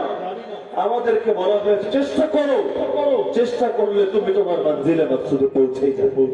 আসল নামে কবি বলেন, নবীর গোটা ইতিহাস পড়েছি আমি, পুরোটা নিয়ে চিন্তা করেছি, এই 3 দিনের জায়গায় অতিরিক্ত আর কোন দলিল পাইনি যে নবী কোথাও কোন সময় 3 দিনের বেশি আত্মগোপনে থেকেছে। তো বাবা, আমি তো ফাঁসির কাছে যাওয়ার ভয়ে আত্মগোপন করিনি, নবীর সুন্নতের উপর আমল করার জন্য আত্মগোপন করেছিলাম। 3 দিনে আমল তো হয়ে গেছে, এখন আমার লুকিয়ে থাকার কি প্রয়োজন? এ কারণেই তো মুফতি ফজলুল হক আমিন রহমাতুল্লাহ আলাইহি বলতেন, ফাঁসির কাছে দাঁড়িয়েও আমরা তো হকের কথা বলেই যাব। তো বলছিলাম আমেরিকার কথা মনে আছে তো, রাশিয়া পরাজিত হওয়ার পর একক আধিপত্য প্রতিষ্ঠা করলো সারা দুনিয়া। 19টা বছর পর্যন্ত ইমারত ইসলামিয়ার সঙ্গে লড়াই করল। সেই কিছু ছাত্র যখন দেখলো, ইতিহাস মনে আছে তো নাকি ভুলে গিয়েছেন কথার কথা? সেই কিছু ছাত্র, সাধারণ মানের ছাত্র, তারা যখন দেখলো যারা নিজেদের মুখে রক্ত দিয়ে স্বাধীনতা এনেছে, এখন তারাই চেতনা ব্যবসায়ী হয়ে গেছে। তখন তারা নিজেরাই ধান্দাবাজ, লুটোতরাজ করে, চাঁদাবাজি করে, তো স্বাধীনতার নাম বিক্রি করে খেলেই তাদের বিরুদ্ধে তো চুপ থাকা যায় না। এখন তারা নেমে গেলেন মাঠে।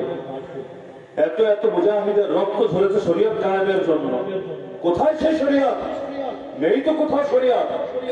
এই যে পাকিস্তান প্রতিষ্ঠার পেছনে 6 লক্ষ শহীদের রক্ত ঝরেছে। এই 6 লক্ষ শহীদ রক্ত দিয়েছিল একটা ইসলামী ভূখণ্ড পাওয়ার জন্য, কিন্তু পাকিস্তান প্রতিষ্ঠার পর একটা মুহূর্তের জন্য সেখানে ইসলাম কায়েম হয়। ধোঁকাবাজি করা হয়েছে মুসলমানদের সাথে।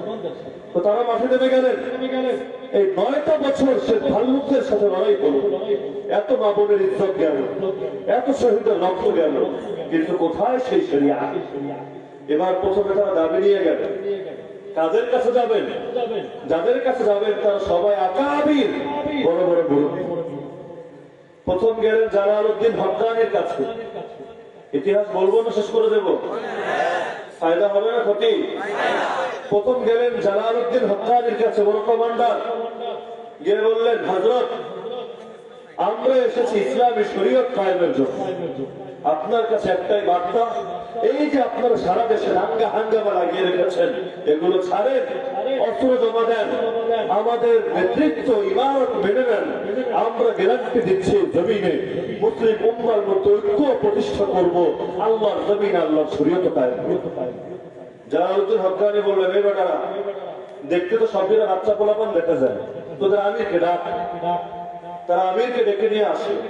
যুবক একটা ছেলে, বয়স আর কত, 20 পেরিয়ে 30-এর কোঠায় এখনো আছে, 30 বছর হয়নি, যার নাম মোল্লা মোহাম্মদ ওমর।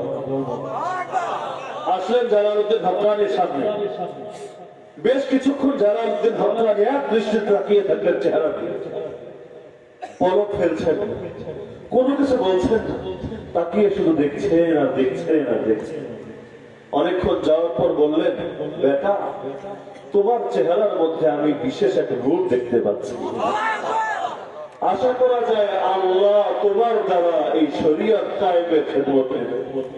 যাও বেটা, আমার অস্ত্র তোমাকে দিয়ে দিলাম। দুটো প্রদেশের গভর্নর ছিলেন এই জালালউদ্দিন হক্কানি, তিনি যখন অস্ত্র বুঝিয়ে দিলেন মোল্লা মোহাম্মদ ওমরকে, অটোমেটিক এই তালেবান মানে ছাত্র, তালেবান মানে যোদ্ধা না, তালেবান মানে কি ছাত্র। আমরা বলি তালেবুল ইলম, পশতু ভাষায় বলা হয় তালেবান, তালেবের বহুবচন তালেবান মানে স্টুডেন্ট। এই স্টুডেন্টদের কাছে টিচার এত বড় এক কমান্ডার অস্ত্র বুঝিয়ে দিলেন, সঙ্গে সঙ্গে 2 প্রদেশের মালিকানা চলে আসে। এবার গেলেন দ্বিতীয় জনের কাছে, আল্লামা ইউনুস খালেদ। সেই যুগের অনেক বড় মুহাদ্দিস ছিলেন, বয়সে মুরব্বী হয়ে গিয়েছে।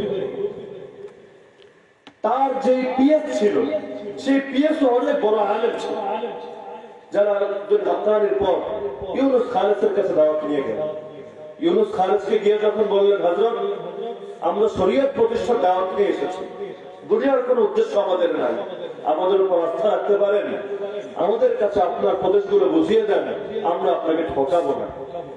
ইউনুস খালেদ বলে, বের হয় এখান থেকে। 2 দিনের পোলাপান, নাক টেপলে দুধ বের হয়, এসেছে আমাদের সঙ্গে এখানে বড় বড় কথা বলতে, শরীয়ত কায়েমে শিক্ষা দিতে, আমরা কি কম বুঝি? আসে না কমন ডায়লগ? এই ডায়লগ সব যুগেই দেওয়া, এই বেয়াদবের ভয় সব যুগে। সুলতান সালাহুদ্দিন আইয়ুবী যখন ক্রুসেডারদের বিরুদ্ধে জিহাদের ময়দানে নেমেছিলেন, সেই যুগের অনেক আলেমের বিরুদ্ধে ফতোয়া দিয়েছে। ফতোয়ার ভাষা শুনলে হাসবেন, এই সুলতান সালাহুদ্দিন আইয়ুবী কোন আলেম না, আরবি ভাষাটাও ভালো করে পারে না, মুসলমানদেরকে ধ্বংসের দিকে নিয়ে যাচ্ছে, সে তো যুদ্ধ করছে না, আত্মহত্যা করার জন্য চেষ্টা করছে। এই যুগে অনেকে বলে না, এই যুগে কেউ যদি জিহাদের কথা বলে, আমরা বলবো সে জিহাদ করে না, সে আত্মহত্যা করতে চায়। আল্লাহ রাসূল যে বলেছেন জিহাদ চলবে কিয়ামত পর্যন্ত। ইমাম তাহাবী যে তার আকীদার মধ্যে উল্লেখ করেছেন, আহলুস সুন্নাত ওয়াল জামাতের আকীদা হলো কিয়ামত পর্যন্ত জিহাদ চলবে, কোন জালিমের জুলুম থামাতে পারবে না এটাকে, আর কোন ইনসাফকারীর ইনসাফ এটাকে বন্ধ করতে পারবে না। কি ব্যাখ্যা এটা? সহিহ মুসলিমের একাধিক হাদিসে যে আছে, লা তাযালু তাইফাতুন মিন উম্মতি ইউকাতিলুনা আলাল হক যাহিরিন লা ইয়াদুররুহুম মান খাযালাহুম ওয়া লা মান খালাফাহুম হাত্তা ইয়াতি আমরুল্লাহ ওয়া হুম আলা যালিক লা ইয়াবরাহা হাযা ad-দীন কায়িমা ইউকাতিলু আলাইহি ইসাবাতুন মিনাল মুসলিমিন।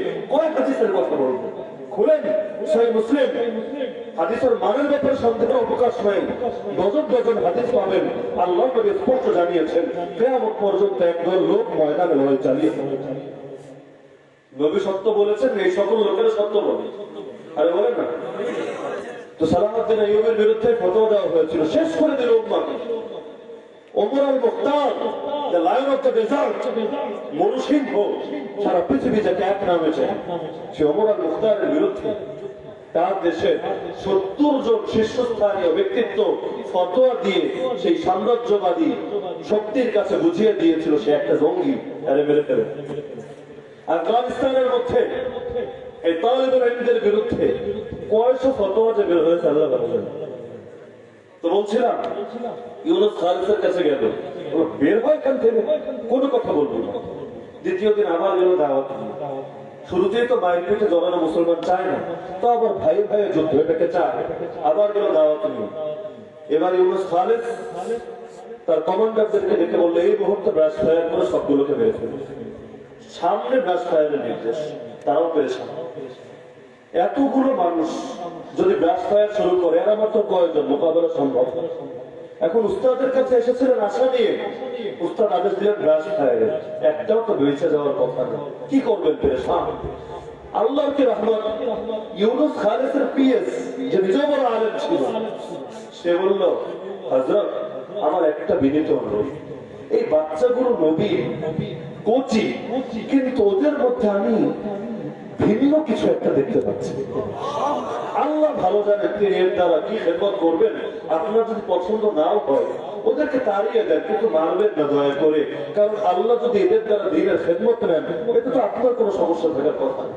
তো পিএস এর কথা তার ভালো লাগলো, বলো ঠিক আছে যা তোরা, এবারের মতো ছেড়ে দিলাম, কিন্তু তার কোনোদিনই বড় মুখ নিয়ে যদি আসিস, একেবারে ব্রাশ ফায়ার করে সবগুলো মেরে ফেলবো। এখন পেরেশান করবেনটা কি? রাশিয়ানদের বিরুদ্ধে যুদ্ধে যত ট্যাঙ্ক এসেছিল, এই অধিকাংশ ট্যাঙ্ক মালে গনিমত হিসাবে ইউনুস খালেদের নিকট ছিল, কারণ ইউনুস খালেদ ট্যাঙ্কের বিষয়ে বড় পারদর্শী ছিল, খুব সহজে এগুলো গুলো দখল করে নেবে। এখন ইউনুস খালেদের কাছে ব্যর্থ হয়ে গেল জালালউদ্দিন হেকমতিয়ারের কাছে। ইউনুস খালেদের তো আশা নেই। জালালউদ্দিন হেকমতিয়ারকে গিয়ে বলল, যে হযরত জালালউদ্দিন হক্কানি তো আত্মসমর্পণ করেছে, এখন আপনিও চাইলে আমাদেরকে আপনার অস্ত্র বুঝিয়ে দিতে পারেন এবং আমাদের ইমানে বেঁধে দিতে পারেন। সে বলল, বেয়াদব, এই মুহূর্তে এখান থেকে বের হবে, একটা কথা বলবি। এখন হেকমতিয়ারের কাছেও ব্যর্থ, ইউনুস খালিদের কাছেও ব্যর্থ। জালালউদ্দিন হক্কানির কাছ থেকে দুটো প্রদেশ পেয়েছে, বাকি সারা দেশে তো পড়ে আছে পেরেশান। কয়েকটা বাচ্চা ফলাফল তালিবুল ইলম কিভাবে কি করবে বুঝতে পারছে না, কেউ দিক নির্দেশনাও দিচ্ছে না, সবাই দূর করে দাঁড়িয়ে দিচ্ছে। তারা নামাজে দাঁড়িয়ে আল্লাহর কাছে দোয়া করা শুরু করলো। মুসলমান শুধু বাহ্যিক জিনিসের দ্বারাই সমাধান দেয় না, নামাজের দ্বারা আল্লাহর কাছ থেকে সাহায্য বুঝতে। তারা সেখানে অবস্থানরত ছিলেন, এমন সময় ইউনুস খালিদের কাছ থেকে সংবাদ আসলো, তোমাদের আমির মোল্লাকে তিনি ডাকছেন। গেলেন তারা কয়েকজন ইউনুস খালিদের সামনে। ইউনুস খালিদ সকাল থেকে কাঁদতে কাঁদতে কাঁদতে অস্থির হয়ে যাচ্ছিলেন, কথাই বলতে পারছিলেন। যখন সামনে তারা গেল, বললো, আরে বাচ্চারা, গত রাত্রে আমাকে স্বপ্ন দেখানো হয়েছে, নবী এসে বলেছে, আরে আমার কয়েকটা উম্মত তোর কাছে এসেছিল, তোরা যে রক্ত দিয়েছিলি সেই রাশিয়াদের বিরুদ্ধে, এই রক্তের উপর ভিত্তি করে ইসলাম কায়েমের জন্য, আর তুই কি তাদেরকে দূর করে তাড়িয়ে দিলি? আরে কিভাবে পারলি? হাদিসের প্রতি মহব্বত ছিল, বড় মুহাদ্দিস ছিলেন। এই স্বপ্ন দেখে নিজেকে আর ধরে রাখতে পারলেন না, সকাল থেকে কাঁদতে কাঁদতে কাঁদতে পেরেশান হয়েছে। যখন তারা সামনে আসলো, সঙ্গে সঙ্গে অস্ত্রটা খুলে বুঝিয়ে দিল, তাও বললাম মোহাম্মদ ওমর, এখন থেকে এটা হরদার। যখন ইউনুস খালিদ সারেন্ডার করলে, এখন আর কি বাকি থাকে? সবচাইতে বড় শক্তি ছিল তার, হাজার হাজার ডাব্বা বা ট্যাঙ্ক চলে আসলো, এখন এই কয়েকটা পিচ্ছে তালিবুল ইলম। হেকমতিয়ার যখন এই খবর পেল জালালউদ্দিন হক্কানিও সারেন্ডার, এদিকে ইউনুস খালিদও সারেন্ডার, সে বলল, আমি আর বাকি থাকবো কি করতে, আমিও আসলে পাই। এখন বাকি থাকলো শিয়া আহমদ শাহ মাসুদ, ইসলামের বড় দুশমন। তাকে সাপোর্ট দিয়েছিল ফ্রান্স, অস্ট্রেলিয়া সহ বিভিন্ন কাফের দল। এখন একদিকে আহমদ শাহ মাসুদ, আর একদিকে সকল বিচার। এখনো ভাই ভাই লড়াই। আহমদ শাহ মাসুদ যদিও শিয়া, কিন্তু দুনিয়া তো জানে মুসলমান হিসাবে, সারা দুনিয়ায় নিউজ হতে লাগলো, এই দেখেছো জিহাদের দ্বারা কি ক্ষতি হয়, জিহাদের দ্বারা দেশ বিরান হয়, উম্মতের রক্ত ধরে, ভাইয়ে ভাইয়ে মারপিট হয়, নিরাপত্তা নষ্ট হয়, সবাই তো পেরেশান। জিহাদের চরিত্র খারাপ করতে পারলেই তো ওদের কাজে। এখন কোন ভাবে আহমদ শাহ মাসুদকে লম্বর যাচ্ছিল, অনেক নিরাপত্তা বেষ্টনীর মধ্যে থাকতো। সর্বশেষ ওসামার বুদ্ধিতে, বিশেষ পদ্ধতিতে সংবাদ সম্মেলনের ভান করে বেলজিয়ামের সদস্যদের দ্বারা তাকে বিশেষ পদ্ধতিতে ফেলাইট দ্বারা হত্যা করে।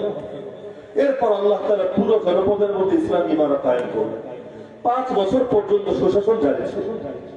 আফগানে এক সময় ব্যাপকভাবে আফিম চাষ হতো, এই বদনাম এখনো বিবিসি করে বেড়ায় আফগানিদের বিরুদ্ধে। হ্যাঁ, এটা সঠিক, এক সময় ব্যাপকভাবে আফিম চাষ হতো। এমনকি যারা রাশিয়ানদের বিরুদ্ধে যুদ্ধ করেছিল, তাদের মধ্যে সবাই বড় বড় আল্লামা ছিল না, বড় বড় আমলদার ছিল না, বরং সবাই ময়দানে নেমেছিল। তা আমাদের দেখেন না, তাবলীগ জামাতের মধ্যে অনেক সময় এমন মানুষও আছে যারা নেশা করে, কিন্তু এই লোকটাকে দিয়ে পুরো জামাতের বদনাম করার অধিকার আপনি রাখেন। সে এসেছে ভালো হতে, এখনো পারেনি, কিন্তু ভালো হওয়ার স্বপ্ন নিয়ে এসেছে। কিছু মানুষ ময়দানে জিহাদ করেছিল, কিন্তু আফিম চাষের সঙ্গে তারা জড়িত ছিল। একদিনেই তো আর মানুষ আল্লাহর ওলি হাসান বসরি হয়ে যায়। কিন্তু এই তালেবরা ক্ষমতায় আসার পর এই আফিম চাষের উপর নিষেধাজ্ঞা জারি করলো। পৃথিবীর সকল কাফের শক্তির সঙ্গে আর ওয়ালাউল বাড়ার পর আমল শুরু করলো। সারা পৃথিবীর সামনে এক নমুনা আসতে লাগলো। আলেমদেরকে এত বেশি কদর করলো, পাকিস্তান সহ অন্যান্য রাষ্ট্রের আলেমদেরকে হেলিকপ্টার দিয়ে চড়িয়ে এনে তাদের রাজ্যগুলো দেখালো যে হযরত, এভাবে আমরা ইসলাম কায়েম করেছি, আপনাদের কি পরামর্শ, এটাও আমাদেরকে প্রদান করুন। সে আলেমরা দেখেও তারা খুব খুশি হয়ে গেলেন এবং তাদেরকে সাধুবাদ জানালেন, যার কারণে সেই সময় গোটা পৃথিবীর সকল মুসলমান তাদের পক্ষে ছিল, কেউ বিপক্ষে ছিল। এমনকি আমি নিজে সাক্ষী, ছোটবেলায় এই 2 কান দিয়ে নিজে শুনেছি।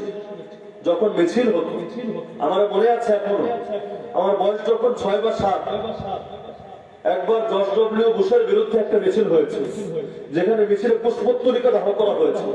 সেই মিছিলে এখনো কানে বাজে আওয়াজ, একটা স্লোগান দেওয়া হচ্ছিল, বাংলা হবে আফগান, আমরা হবো তালেবান, আমরা হবো তালেবান।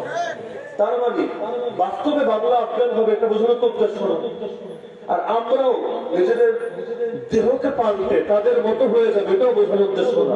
উদ্দেশ্য তাদেরকে আমরা ভালোবাসি, তাদের মতো হকের পক্ষে নিজেদেরকে উৎসর্গ করে দেওয়ার চেতনা রাখি। তখনও ছিল, কিন্তু সময়ের ব্যবধানে একটা পর্যায়ে আমেরিকা যখন এদেরকে গালি দিতে লাগলো, সারা দুনিয়ার মানুষও এদের নাম উচ্চারণ করাকেও পরিত্যাগ করে শুরু করে। আমরা সেই জাতি যারা এত বড় নেমক হারাম, মাজলুমের জন্য নিজেরাও কিছু করবো না, যারা করবে তাদের জন্য দোয়ারাও করবো না, তাদেরকে যে ভালোবাসি এই কথাটাও আমরা প্রকাশ করবো না, নিজেদের হিরোদেরকে চিনবো না, যার কারণে আলতু ফালতু লোককে হিরো বলে উপস্থাপন। আজকাল আমাদের মাহফিল থেকে এটা বলা হয় না যে মোল্লা মোহাম্মদ ওমর আল্লাহ তার কবরকে নূরে নূরান্বিত করুন। সাধারণ একজন তালিবুল ইলম হয়ে যে আদর্শ স্থাপন করেছেন, এই আদর্শ আমাদের মতো বড়দের জন্য অনেক বড় শিক্ষা। কিন্তু সেই একজন আমিরুল মুমিনিনের মধ্যে আমরা আদর্শ পাই না, আমরা পাই এক সেকুলার শাসকের মধ্যে আদর্শ। বলি সে নতুন খেলাফতে ডাক দিয়েছে, আমাদের উচিত তার অধীনে একত্র হওয়া। আমিরুল মুমিনিনের নাম বলতে ভয় লাগে, আর এক সেকুলার ডেমোক্রেটিক ন্যাশনালিস্ট জাতীয়তাবাদী গণতান্ত্রিক ধর্মনিরপেক্ষতাবাদী একজন শাসকের নাম বলতে মজা লাগে। যেই জাতি শুকরিয়া আদায় করে না, আল্লাহ কোরআনের ঘোষণা আল্লাহ তাদেরকে কঠিন শাস্তি দেন। তো মাত্র 5টা বছর যখন তারা ইসলামের সুশাসন কায়েম করে দিল, আর আমি আপনাদেরকে জিজ্ঞেস করি, ইসলাম কি দুনিয়াতে শান্তি প্রতিষ্ঠা করে না অশান্তি? সন্দেহ আছে কারো? আর ইসলামের যুগ তো সেই যুগ যেই যুগে একজন আরোহী ইয়ামানের সানা থেকে হাজরাত পর্যন্ত একা সফর করত, আল্লাহ ছাড়া কারো ব্যাপারে ভয় থাকবে। আজকে তো সাধারণ আরোহী দূরের কথা, একটা নারী পথ দিয়ে চলবে তার দিকে কেউ বাঁকা দৃষ্টিতে তাকাবে, এটা সেই যুগে ভাবা যেত না। কিন্তু এই যুগে এটা তো এত কমন ব্যাপার, এটাও দূরের কথা। আমাদের মতো লোকদেরও বিভিন্ন সময় বাধার মধ্যে পড়তাম। কয়েকদিন আগে বললাম ডাকাতের কবলে ডিজিটাল বাংলাদেশের টাকা যে সেই ডাকাতি, আমরা যে ডিজিটালের প্রমাণ যে সবাই মিলে নাকি হুজুরদের খালি হাদিয়া দেয়। এখন ডাকাতরা এসে হুজুরদের থেকে জোর করে হাদিয়া দিবে। বলছিলাম এত নিরাপত্তা, এই নিরাপত্তার মধ্যে আমরা আছি, যার কারণে এখন নিরাপত্তা নিয়ে আমাদের আর চিন্তা করা লাগে না। দেশের সব মানুষ 3 বেলা পেট ভরে খেতে পারে কিনা এটা নিয়ে চিন্তা করা লাগে না। আমাদের এখন এত টাকা আমরা এখন পাথরের পেছনে টাকা ব্যয় কি জানেন না নাকি? কোটি কোটি টাকা ব্যয় হয় পাথরের পেছনে। পাথরকে পাহারা দেয় মাটির মানুষ, আর সেই মাটির মানুষ পুরো দেশের সব জায়গায় পেট ভরে ভাত এখন খেতে পারে। কত টাকা হলো আমরা, টাকা রাখার জায়গা পাই না, এজন্য অপাত্রে ব্যয়। তো বলছিলাম মাত্র 5টা বছর যখন তাদের সামনে আদর্শ চলে আসে, আমেরিকা দেখলে আদর্শ যদি সবাই দেখে আমগো শেষ। কারণ পৃথিবীর সামনে এই যে আমরা আপনাদেরকে ইসলামের কথা বলি, বোঝানো কঠিন, অনেক কঠিন, তাত্ত্বিক জিনিস বোঝানো কঠিন, কিন্তু সামনে যখন কোন রোল মডেল থাকে এটা বোঝানো সহজ। কথায় কথায় বলেন আমরা সিঙ্গাপুর হব, তার মানে সিঙ্গাপুর আমাদের জন্য একটা রোল মডেল। যদি আমাদের একটা ইসলামী ভূখণ্ড থাকতো, আমরা বলতাম আমরা তাদের মতো হব। মানুষ সহজে বুঝে নিত, আসলেই তো তাদের মতো হলে তো শান্তি আর শান্তি, কেউ না খেয়ে থাকবে না, সুষম বন্টন হবে, পুঁজিবাদের মতো কারো আঙ্গুর ফুলে কলা গাছ হবে, আর কেউ ফকির থেকে আরো ফকির হবে, এমন ভেদাভেদ থাকবে না। যেখানে শাসক দাঁড়াবে ঠিক তার পাশেই একজন ভিত্ত দাঁড়াবে, যেখানে বাক স্বাধীনতার এত বেশি চর্চা থাকবে যে ওপরকে দেখলে শয়তান ভয় পেত, সেই ওপরের সামনে দাঁড়িয়ে সাধারণ একজন ভিত্ত বলবে আপনার উপর আপত্তি আছে, যতক্ষণ জবাব না দিবেন দিতে পারবেন কি আপত্তি তোমার? আমাদের সবাইকে একটা করে চাদর দিয়েছে, আপনার গায়ে দুইটা চাদর দেখতে পাচ্ছি, অতিরিক্ত এক চাদর নেওয়ার অধিকার আপনাকে কে? ইসলাম পৃথিবীতে আসলে এত বাক স্বাধীনতার চর্চা হয়, কিন্তু এখন আমরা বৈধ জিনিসের ব্যাপারে প্রশ্ন তোলা তো দূরের কথা, যে আমরা সারাদিন জ্যামে করে থাকি, তোমরা বের হওয়ার আধা ঘন্টা আগে রোড বন্ধ কেন, এই প্রশ্ন করতে দূরের কথা, হারামের বিরুদ্ধে প্রশ্ন তুললে, শিরকের বিরুদ্ধে প্রশ্ন তুললে, কুফরের বিরুদ্ধে প্রশ্ন তুললে, আল্লাহ বিদ্রোহের বিরুদ্ধে প্রশ্ন তুললে আমাদের ঘর বটকে দেওয়ার নাউযুবিল্লাহ। তো বলছিলাম আমেরিকা যখন দেখলো রোল মডেল সামনে চলে আসলো, সবাই এর দিকে চলে, এটাকে আদর্শ হিসেবে গ্রহণ করবে, এটা তো হতে দেওয়া যায় না। এটা শুরু করলো তার উপর। প্রথমে সে দাবি জানালো, তোদের উসামারে আমাদের হাতে তুলে দে। উসামা মানে সিংহ, সিংহরে কি আর তুলে দেওয়া যায়? বনের রাজাকেই যদি তুলে দেয়, রাজত্ব করবে কে? শিয়াল দিয়ে তো আর বাঘের কাজ হয় না। ময়দানে ঘোড়া যেই কাজ দেয়, লক্ষ লক্ষ রাম ছাগল মিলে তো আর সেই কাজ দেয় না। তা এখন বললো না রে, মুসলমান কাউকে তুলতে দিতে জানে না। মুসলমান নিজের জীবন দেয়, কিন্তু তার ভাইকে কখনো জালিমের হাতে তুলে দেয়। সে হিজরত করে এসেছে আমাদের কাছে, আল্লাহর নবী এক উসমানের জন্য 1400 সাহাবীর হাত থেকে শাহাদাতের বায়াত নিয়েছেন। উসমানকে হত্যা করার খবর প্রচার হয়েছে। আমরা উসমানের এক ফোঁটা রক্ত বৃথা যেতে দেব না, প্রয়োজনে এই 1400 জন জীবন দেব, তারপর উসমানের রক্তের বদলা নিয়েই থাকবো।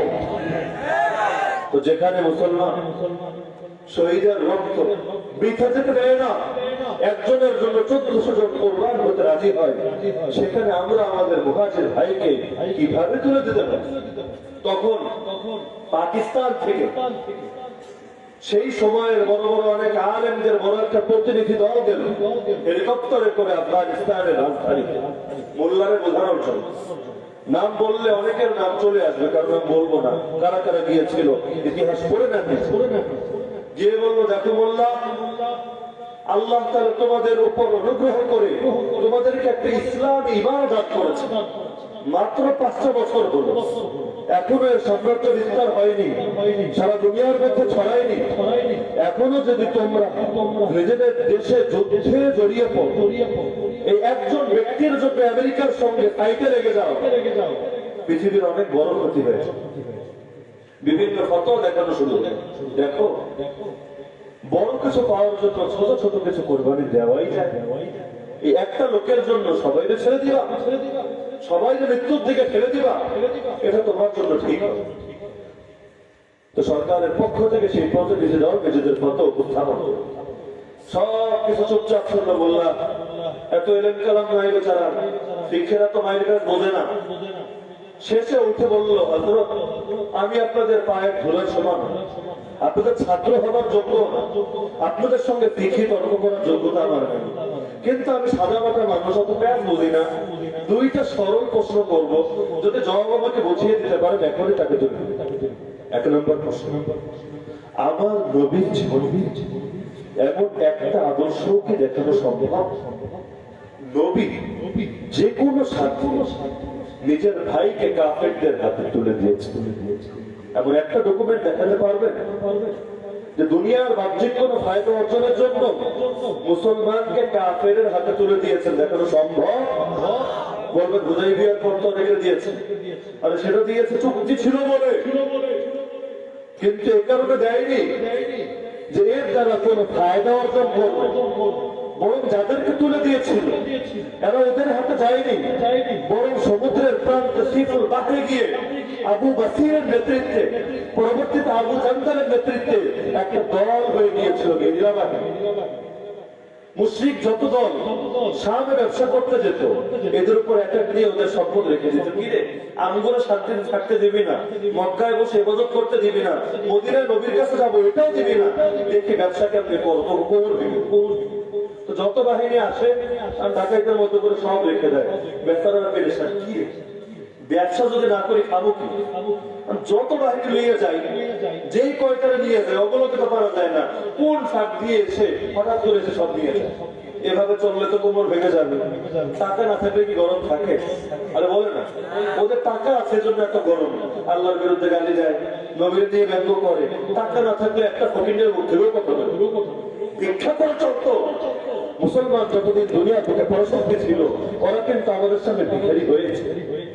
আজকে আমরা পরাশক্তি নাই, বিজয়ী নাই, এ কারণে ওদের কাছ থেকে ভিক্ষা দিয়েছে। গর্ব করে বলি, ওরা আমাদের ভিক্ষা দিয়েছে। এই কয় টাকা এই বছর ভিক্ষা দিয়েছে, অথচ আমাদের ইতিহাস ছিল ভিক্ষা দেওয়ার ইতিহাস, ভিক্ষা খাওয়ার ইতিহাস। যখন তারা দেখলো এই অবস্থা, গিয়ে বলে, হে মোহাম্মদ, একটা কাম করো, চুক্তির অন্য ধারাগুলো থাক, এই পোলাপানদের ফিরে আনো। ওরা যেমনি আঙ্গুল কোপারে শুরু করছে, ব্যবসা তো চরমে। তো সব ধারা ঠিকঠাক ওদেরকে নিয়ে আসে। পরবর্তীতে এই চুক্তি ভঙ্গের এবং মক্কা বিজয়ের যে পথ খুলেছিল, আল্লাহ কোরআনে যে বলেছিলেন, ইন্না ফাতাহনা লাকা ফাতহান মুবিনা, হে নবী আপনাকে সুস্পষ্ট বিজয় দিয়েছি। মুফাসসিরগণ, মুহাদ্দিসগণ লেখেন, আবু বাসির এবং আবু জান্দালের বাহিনী ছিল সেই বিজয়ের ভূমিকা। তো বলছিলাম, মোল্লা প্রশ্ন করলেন যে নবীর জীবন থেকে একটা দলিল দেন। নবী দুনিয়ার কোন ফায়দা অর্জনের জন্য মুসলমানদের তুলে দিয়েছে কাফের। 2 নম্বর, আজকে উসামাকে চাচ্ছে ওরে তুলে দিবেন, 2 দিন পর যদি আমারে তুলে দেবেন। এরকম একজন একজন করে যদি তুলে দিতে থাকে, কি ভেবেছেন ওরা কি আপনাদের উপর রাজি হবে? আরে ওরা তো কোনো মুসলমানের উপরে রাজি হবে না যতদিন পর্যন্ত ভেতরে ইমান।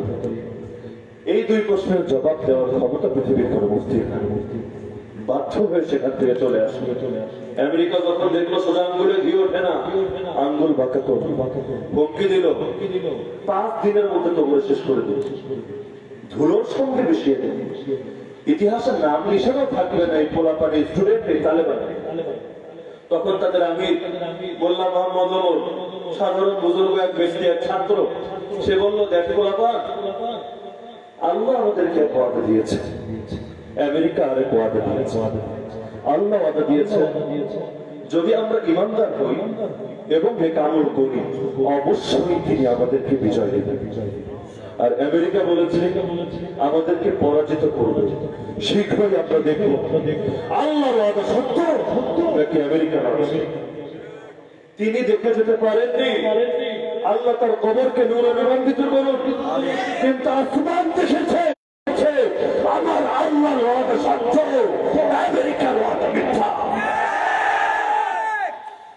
আমার আল্লাহ যে ওয়াদা বদরের সাহাবীদেরকে দিয়েছেন, একই ওয়াদা বদরের চেতনা, নবীর আশা, নবীর উম্মত, নবীর জন্য নিজেকে উৎসর্গকারী প্রত্যেক মুসলমানকে দিয়েছেন।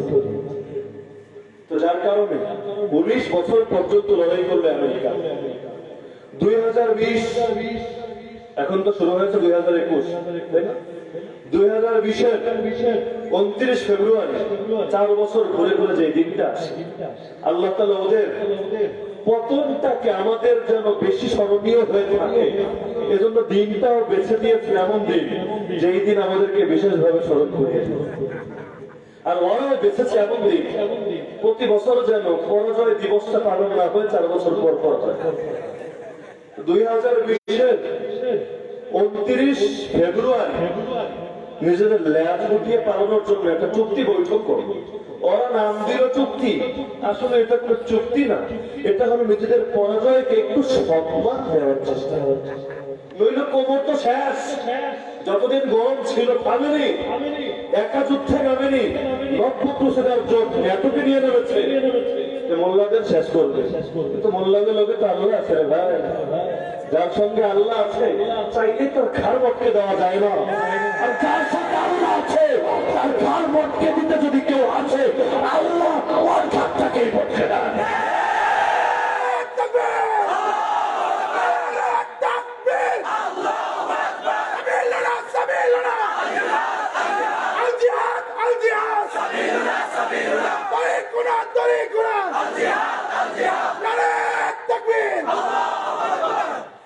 তো বলছিলাম রাশিয়ার পরাজয়ের ইতিহাস তো বলেছে, আমেরিকা কিভাবে পরাজিত হতে যাচ্ছে এবং কিভাবে আমরা বিজয়ী হতে যাচ্ছি আর আগামী দিনের শত্রুকে, এই 3টা বিষয় আলোচনা করে আলোচনার সমাপ্তি টানবো।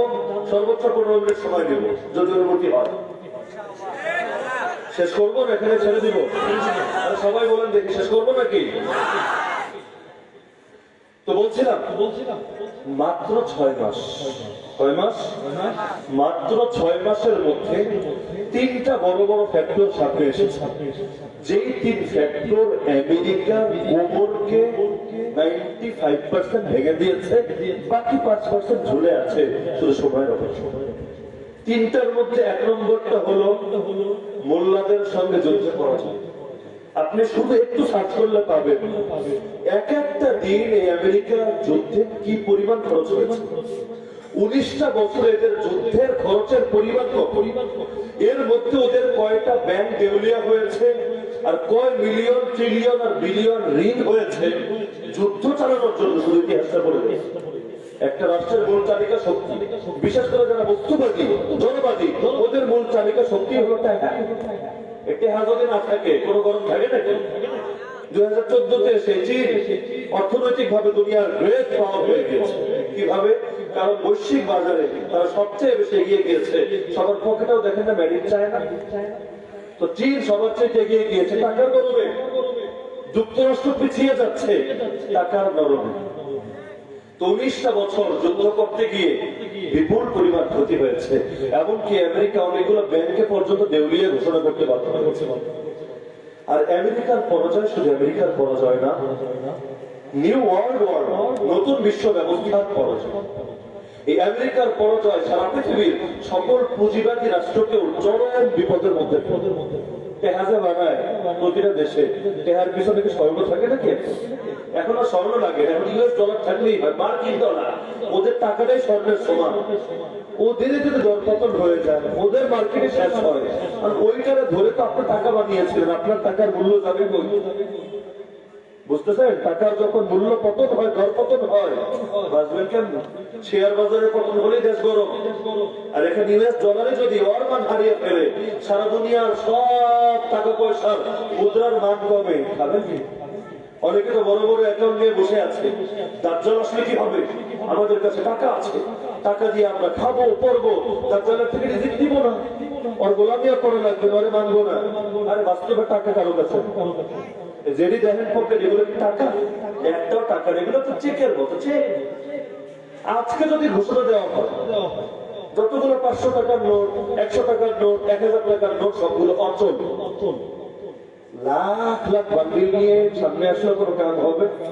ওই যে 1 টাকা লাল কয়েন গুলো যখন নিষিদ্ধ করা হলো, লাল কয়েন এতগুলো আছে ঘরে, এগুলো দিয়ে চকলেট কেনা যাবে? তা আপনার কাছে অনেক টাকা, আসলে টাকা তো একটা না, সবগুলো চেক টাকার নমুনা, যার কারণে গায়ে লেখা থাকে। কোন ব্যক্তি যদি ব্যাংকে এসে চায়, চাহিদা মাত্র ইহার বাহককে 500 টাকা দিতে বাধ্য থাকিবে। আর এইটাই যদি 500 টাকা হয়, তাহলে দিতে বাধ্য থাকবে সেইটা আবার কোনটা? তার মানে এটা টাকা না, এজন্য এটা ছেড়ে গেলেও লস নাই, ব্যাংকে নিয়ে গেলে আবার আসলে একটা দিয়ে আসল টাকা কি এটা? এই যুগে টাকা তো দুই রকম, একটা কাগজের টাকা আর একটা হলো ওই যে ইলেকট্রনিক মানি। পকেটের মধ্যে কার্ড আছে, ক্রেডিট কার্ড, ডেবিট কার্ড, এই কার্ড সেই কার্ড, বিভিন্ন কার্ড। কার্ড গুলো চলে আপনার কোনো ব্যাংক বা কোনো একটা সেবা সংস্থার উপর। যদি দাজ্জাল এসে দুনিয়াতে, যে দাজ্জাল আসার পর সব ক্ষমতা দাজ্জাল দুইটা ঘোষণা জারি করে, আজকে থেকে সব কাগজের মুদ্রা অচল, অথবা কাফেরদের হাতে যেগুলো আছে সেগুলো সচল, মুসলমানদের হাতে যেগুলো আছে সেগুলো অচল। 2 নম্বর কাজ করে আপনাদের যত ব্যাংক অ্যাকাউন্ট আছে সেগুলোকে বন্ধ করে দেয়, ক্লোজ করে দেয়, অথবা এগুলোকে অন্য দখলে নিয়ে নেয়। কোটি কোটি মিলিয়ন মিলিয়ন টাকা, সেই সময় একটা পয়সাও নেই। আপনার ফকির, খাবেন কি? না খেয়ে থাকতে হবে। দাজ্জাল আসবে, বলবে আমারে মান, রুটি দিব, নামের উপায় নেই, পেটের ক্ষুধা, দাউ দাউ করে পেটের মধ্যে আগুন জ্বলছে, কয়দিন না খেয়ে থাকা যায়? দলে দলে মানুষ কাঁদতে হচ্ছে। এ কারণে এই যুগে আমাদের জন্য উচিত মূল টাকা যেগুলো, মূল মুদ্রা যেগুলো, এগুলোর সঞ্চয় বাড়ানো। মূল মুদ্রা কি জানেন? দিরহাম এবং দিনার, স্বর্ণ মুদ্রা এবং রৌপ্য মুদ্রা, সোনা এবং রূপা, এগুলোকে একত্র করা শুরু করে। স্বর্ণ এবং মুদ্রা এগুলোর নিজস্ব দাম আছে, কাগজের টাকার নিজস্ব কোনো দাম নাই। 1 কেজি জমাতে কত কোটি টাকা লাগবে? 1 কেজির দাম 16 টাকা। তো এই কাগজের কোনো দাম নাই। স্বর্ণ যদি আপনার কাছে 1 ভরি থাকে, স্বর্ণের কিন্তু দাম আছে। এক সময় দুনিয়াতে স্বর্ণ মুদ্রা, রৌপ্য মুদ্রা চলতো। আবার শীঘ্রই সেই যুগ আসবে যখন স্বর্ণ মুদ্রা, রৌপ্য মুদ্রাই চলবে, বাকি সব অচল হবে। বাঁচতে চাইলে আসল টাকা কিছু সঞ্চয় রাখতে পারেন। 2 নম্বর গুলোর উপর আশা রাখেন না, সব 2 দিন পরে দাজ্জাল দিয়ে নেবে। তো বলছিলাম 6 মাসের মধ্যে আল্লাহ তাআলা এই আমেরিকার সফর খুলে দিয়েছে। এত বড় শক্তি, আল্লাহর শক্তির সামনে যে কিছু না, সবার চোখে আঙ্গুল দিয়ে দেখিয়ে দিয়েছে। তো এক মাইল খেলো মোল্লাদের হাতে, 1 নম্বর ধাক্কা। যেই ধাক্কা তাদের সামরিক শক্তি, অর্থনৈতিক শক্তি, সামাজিক শক্তি, রাজনৈতিক শক্তি, সব শক্তির কোমর ভেঙে দিয়েছে। উসামা সেই সময় বলেছিল, আমেরিকা হল সাপের মাথা, যুগের হবল। সাপের মাথা যদি না কাটা হয়, ওই ল্যাসটা খাইতে লাভ নাই, ও কামড় দিবে। সারা দুনিয়ার পারে আমেরিকা, অন্যগুলোর সঙ্গে ফাইটিং করে করে লাভ নাই। এই আমেরিকা যতদিন থাকবে, যুগের হবলের রাজত্ব থাকবে, মুসলমানের কপালে দুঃখ মিটবে না, ওরা সারা দুনিয়ায় আগুন লাগিয়ে তো বলেছিল আমেরিকাকে 3 পন্থায় মার দিতে হবে। কয় পন্থায়? আরে বলো না, কয় পন্থায়? রাত বেশি হয়েছে বলে তো আনতো না। এই আলোচনাগুলো কি গুরুত্বপূর্ণ মনে হয়? আগেই বলেছে, আমার তালেবুল ইলম, পুস্তু ভাষায় বললে আমার তালেবান। এই ভাইদের কিছু বিষয় জানা থাকা দরকার, যে বিষয়গুলো বললেই হতে পারে আজকের দিনের পর আমি বলেই গেলাম, আর কোনোদিন কারোর সামনে কথা বলতেই পারলাম না। কিন্তু একটা দাওয়াত যদি আমানত হিসেবে থাকে, আল্লাহ ভালো জানেন এই দাওয়াত তার ভেতরে কাজে লেগে যায়। এজন্য বলে যায়, হায়াত মৌতের কোনো গ্যারান্টি নাই, লম্বা জীবনের স্বপ্ন আমরা দেখি না, আলহামদুলিল্লাহ। তো বলছিলাম এক ধাক্কা খেলো সেখানে। সেই সময় উসামা বলেছিল যে 3 পন্থায় ওদেরকে মার দিতে হবে। একটা হলো ওদেরকে পৃথিবীর বিভিন্ন ইসলামী অঞ্চলে যুদ্ধে লাগিয়ে রাখতে হবে। কেন? ওদের যুদ্ধের শক্তিকে শেষ করার জন্য। সাপকে গর্ত থেকে বের করতে হবে, কামড় খাওয়ার জন্য না, পরে সাইজ করার জন্য। এখন ওদেরকে নিরাপদ কিছু জায়গায়, সব জায়গায় না, যেখানে যুদ্ধ লাগবে, দেশ বিরাট হবে, সেখানে না, এমন কিছু মাইনকে চিপায় ফেলতে হবে যেখানে আগে গোড়া কিছু খুঁজে পাবে। কিছু জায়গা আছে বাস্তবে মাইনকে চিপায়। পাকিস্তানি হানাদার 71 এসেছিল বাংলাদেশে যুদ্ধ করতে। যখন শীতকাল ছিল ভালোই পেরেছে, বৃষ্টির দিন যখন শুরু হলো, ওরা বৃষ্টিতে যুদ্ধ করতে অভ্যস্ত, এই নদী পারাপার দিতে অভ্যস্ত, এই নৌপথে তাদের দুর্বল। মুক্তিযোদ্ধারা এখন সেতুগুলো উড়িয়ে দিবে। এখন নৌকায় করে ওদের এমনি ভেতরে ভয়, আবার যখন নৌকায় এসে অ্যাটাক হয়, নৌকাটা ডুবিয়ে দেয়, ক্ষমতা এনেছে। ও ট্যাঙ্ক সেই নিয়ে কাদা মাটিতে কাম হয় না, এগুলো নিয়ে পাহাড়ে যুদ্ধ করতে পারে, মরুভূমিতে পারে, এই কাদা মাটিতে যুদ্ধ করতে তো অভ্যস্ত না। নতুন একটা জায়গায় এসে কেমন করবে? আপনি যদি বাংলাদেশের যুদ্ধের বই ইতিহাসটা পড়েন এবং কারণগুলো পড়েন, এক মেজরের বই আছে এই বিষয়ে, নাম মেনশন করার দরকার নেই। সে বলেছে 2টো মূল শক্তি ছিল যার কারণে পাক হানাদাররা বিশেষভাবে পরাজিত হয়েছিল। এর একটা কারণ বৃষ্টির সঙ্গে যুদ্ধের অভ্যস্ত ছিল না, দ্বিতীয় কারণ ছিল ওদেরকে মগজ ধোলাই করা হয়েছিল। এই দেশের সব নাকি হিন্দু, মানে হিন্দুদের বিরুদ্ধে জিহাদ করতে যাচ্ছে, যার কারণে এসে রঙে খুলে ফেলেছে। আগে কাটা না আস্থা, যদি আস্থা হয় তাহলে তাইলে মাইক দিতে হবে, কিন্তু আসার পর খুলে দেখি কিনা বেশিরভাগই কাটা, আঙ্গ মতোই লাগে। তাই এখানে এসে ওরা একটা ধাক্কা পেল, মানুষের সত্যি ভেঙে গেল। আসলাম হিন্দুদের বিরুদ্ধে যুদ্ধ করতে, এখন দেখি অধিকাংশ মুসলমান। তো শক্তি যখন ভেতর থেকে আসে না, চেতনা যখন ভেতর থেকে আসে না, বাহ্যিক শক্তিও কিন্তু করছে। তো যাই হোক, তো বলছিলাম এই আমেরিকা অনেক যোগ্য খবর নাই, কিন্তু দুনিয়ার সব ময়দানের যোগ্যতা তো আর কারো থাকে না। এসে যখন ওই পাহাড়ের চিপায় পড়লো, যেখানে ওদের অনেক যানবাহনও কাম করে না, ওই ঘোড়া নিয়ে দৌড়ানো লাগে। আমার কোন গুহায় কোনটা গিয়ে লোকে আগামাতে কিছু বুঝে না। মায়ের পেট শুরু হয়, বোমার পর বোমা মারে, এমন পাহাড়, ওই বোমা উপরে শুধু একটু ফুটা করে ভিতরে গিয়ে পৌঁছাবে, কিছু বুঝে না, বুঝে ওঠার আগে শেষ। এত বড় দেশ, মানুষ মাত্র কয়টা, কয়জনকে মারবে, কয়জনকে সাইজ করবে। আর ওরা তো আগ থেকেই পাহাড়ে থাকতে অভ্যস্ত, এবং জাতিটাই যুদ্ধবান জাতি। কারণ ওদের যুদ্ধ শুধু আজকে থেকে না, এর আগে রাশিয়ার সঙ্গে করেছে, তার আগে ব্রিটিশদের সঙ্গে যুদ্ধ হয়েছে, এর আগে আফগানে বহু যুদ্ধ হয়েছে, আফগানের প্রতিটা শতাব্দীতে কয়েকটা করে যুদ্ধ হয়েছে। ওদের বাপরাও যোদ্ধা, দাদারাও যোদ্ধা, বড় হয়েছে যুদ্ধের মধ্য দিয়ে। ওদেরকে আর কোন জিনিস দিয়ে দমাবে? এখন ওরা জানে পাহাড়ের কৌশল, এরা জানে নগরের কৌশল। লাইনকে চিপায় পড়ে না পারে বের হতে, না পারে সেটা বের হতে।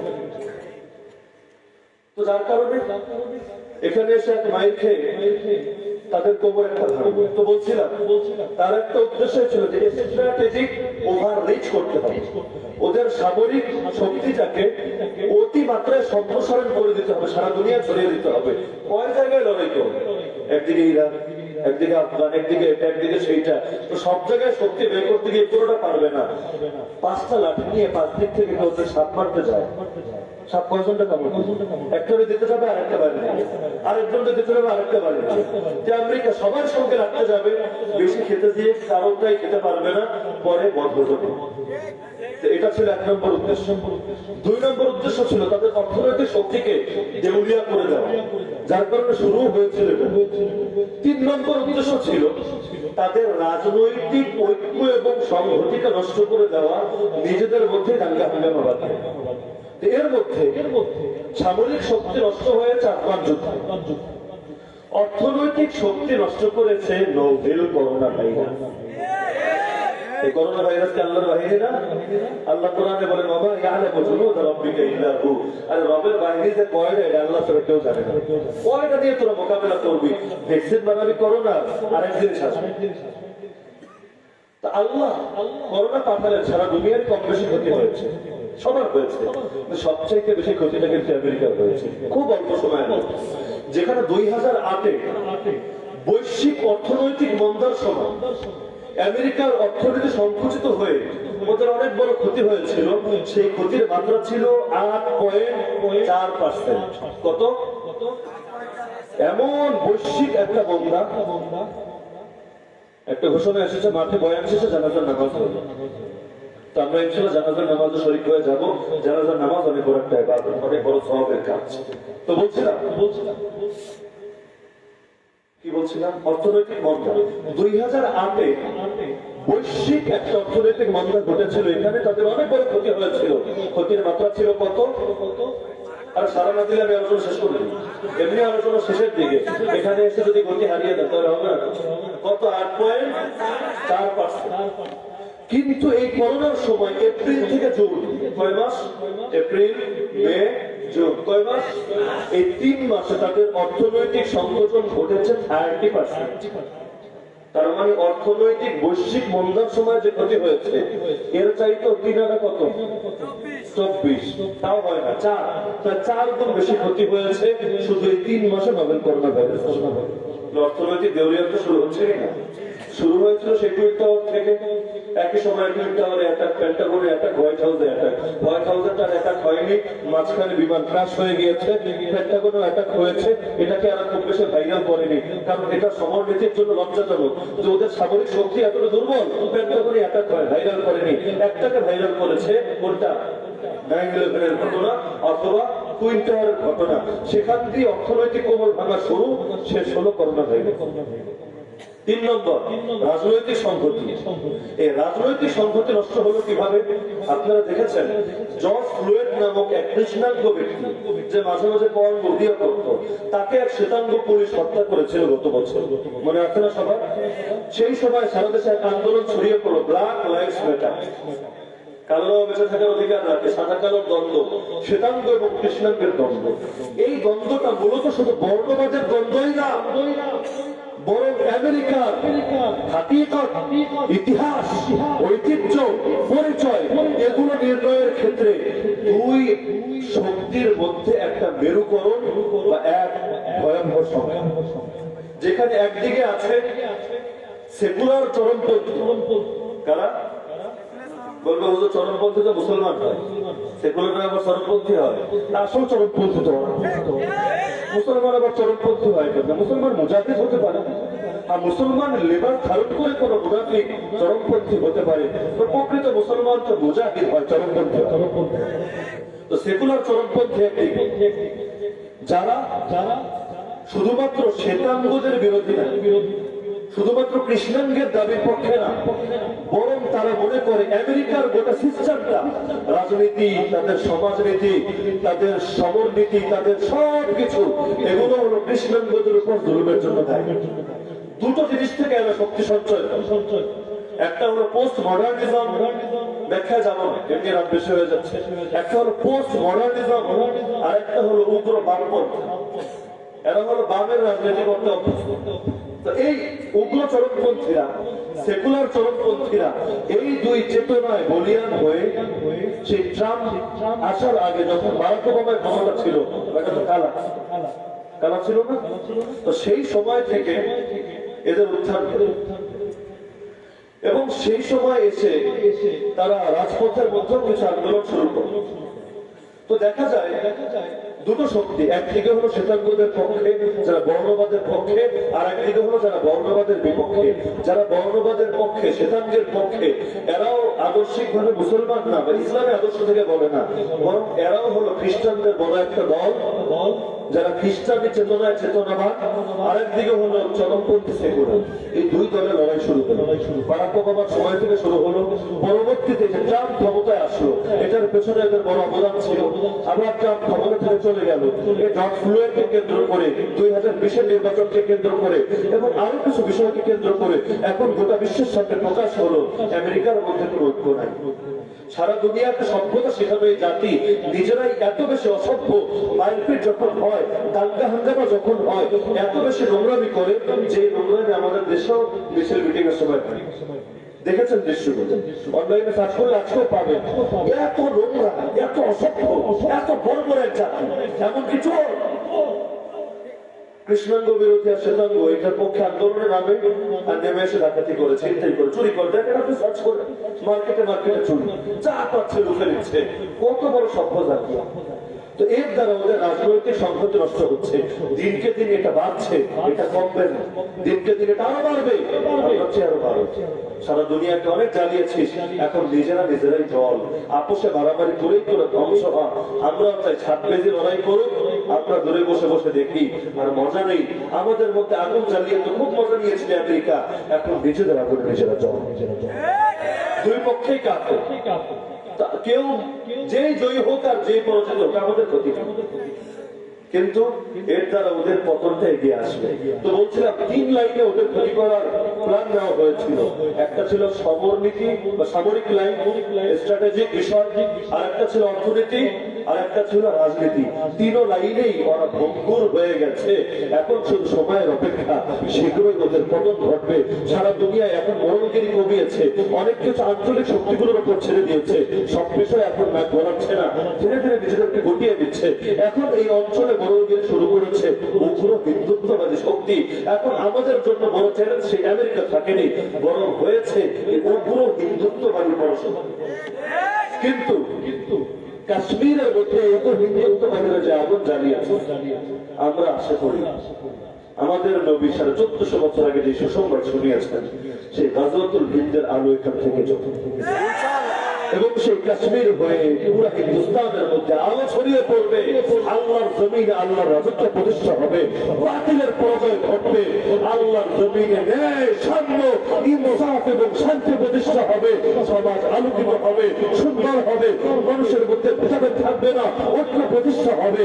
সব মানুষ এক আল্লাহর জমিনে থেকে আল্লাহর গোলামি করবে।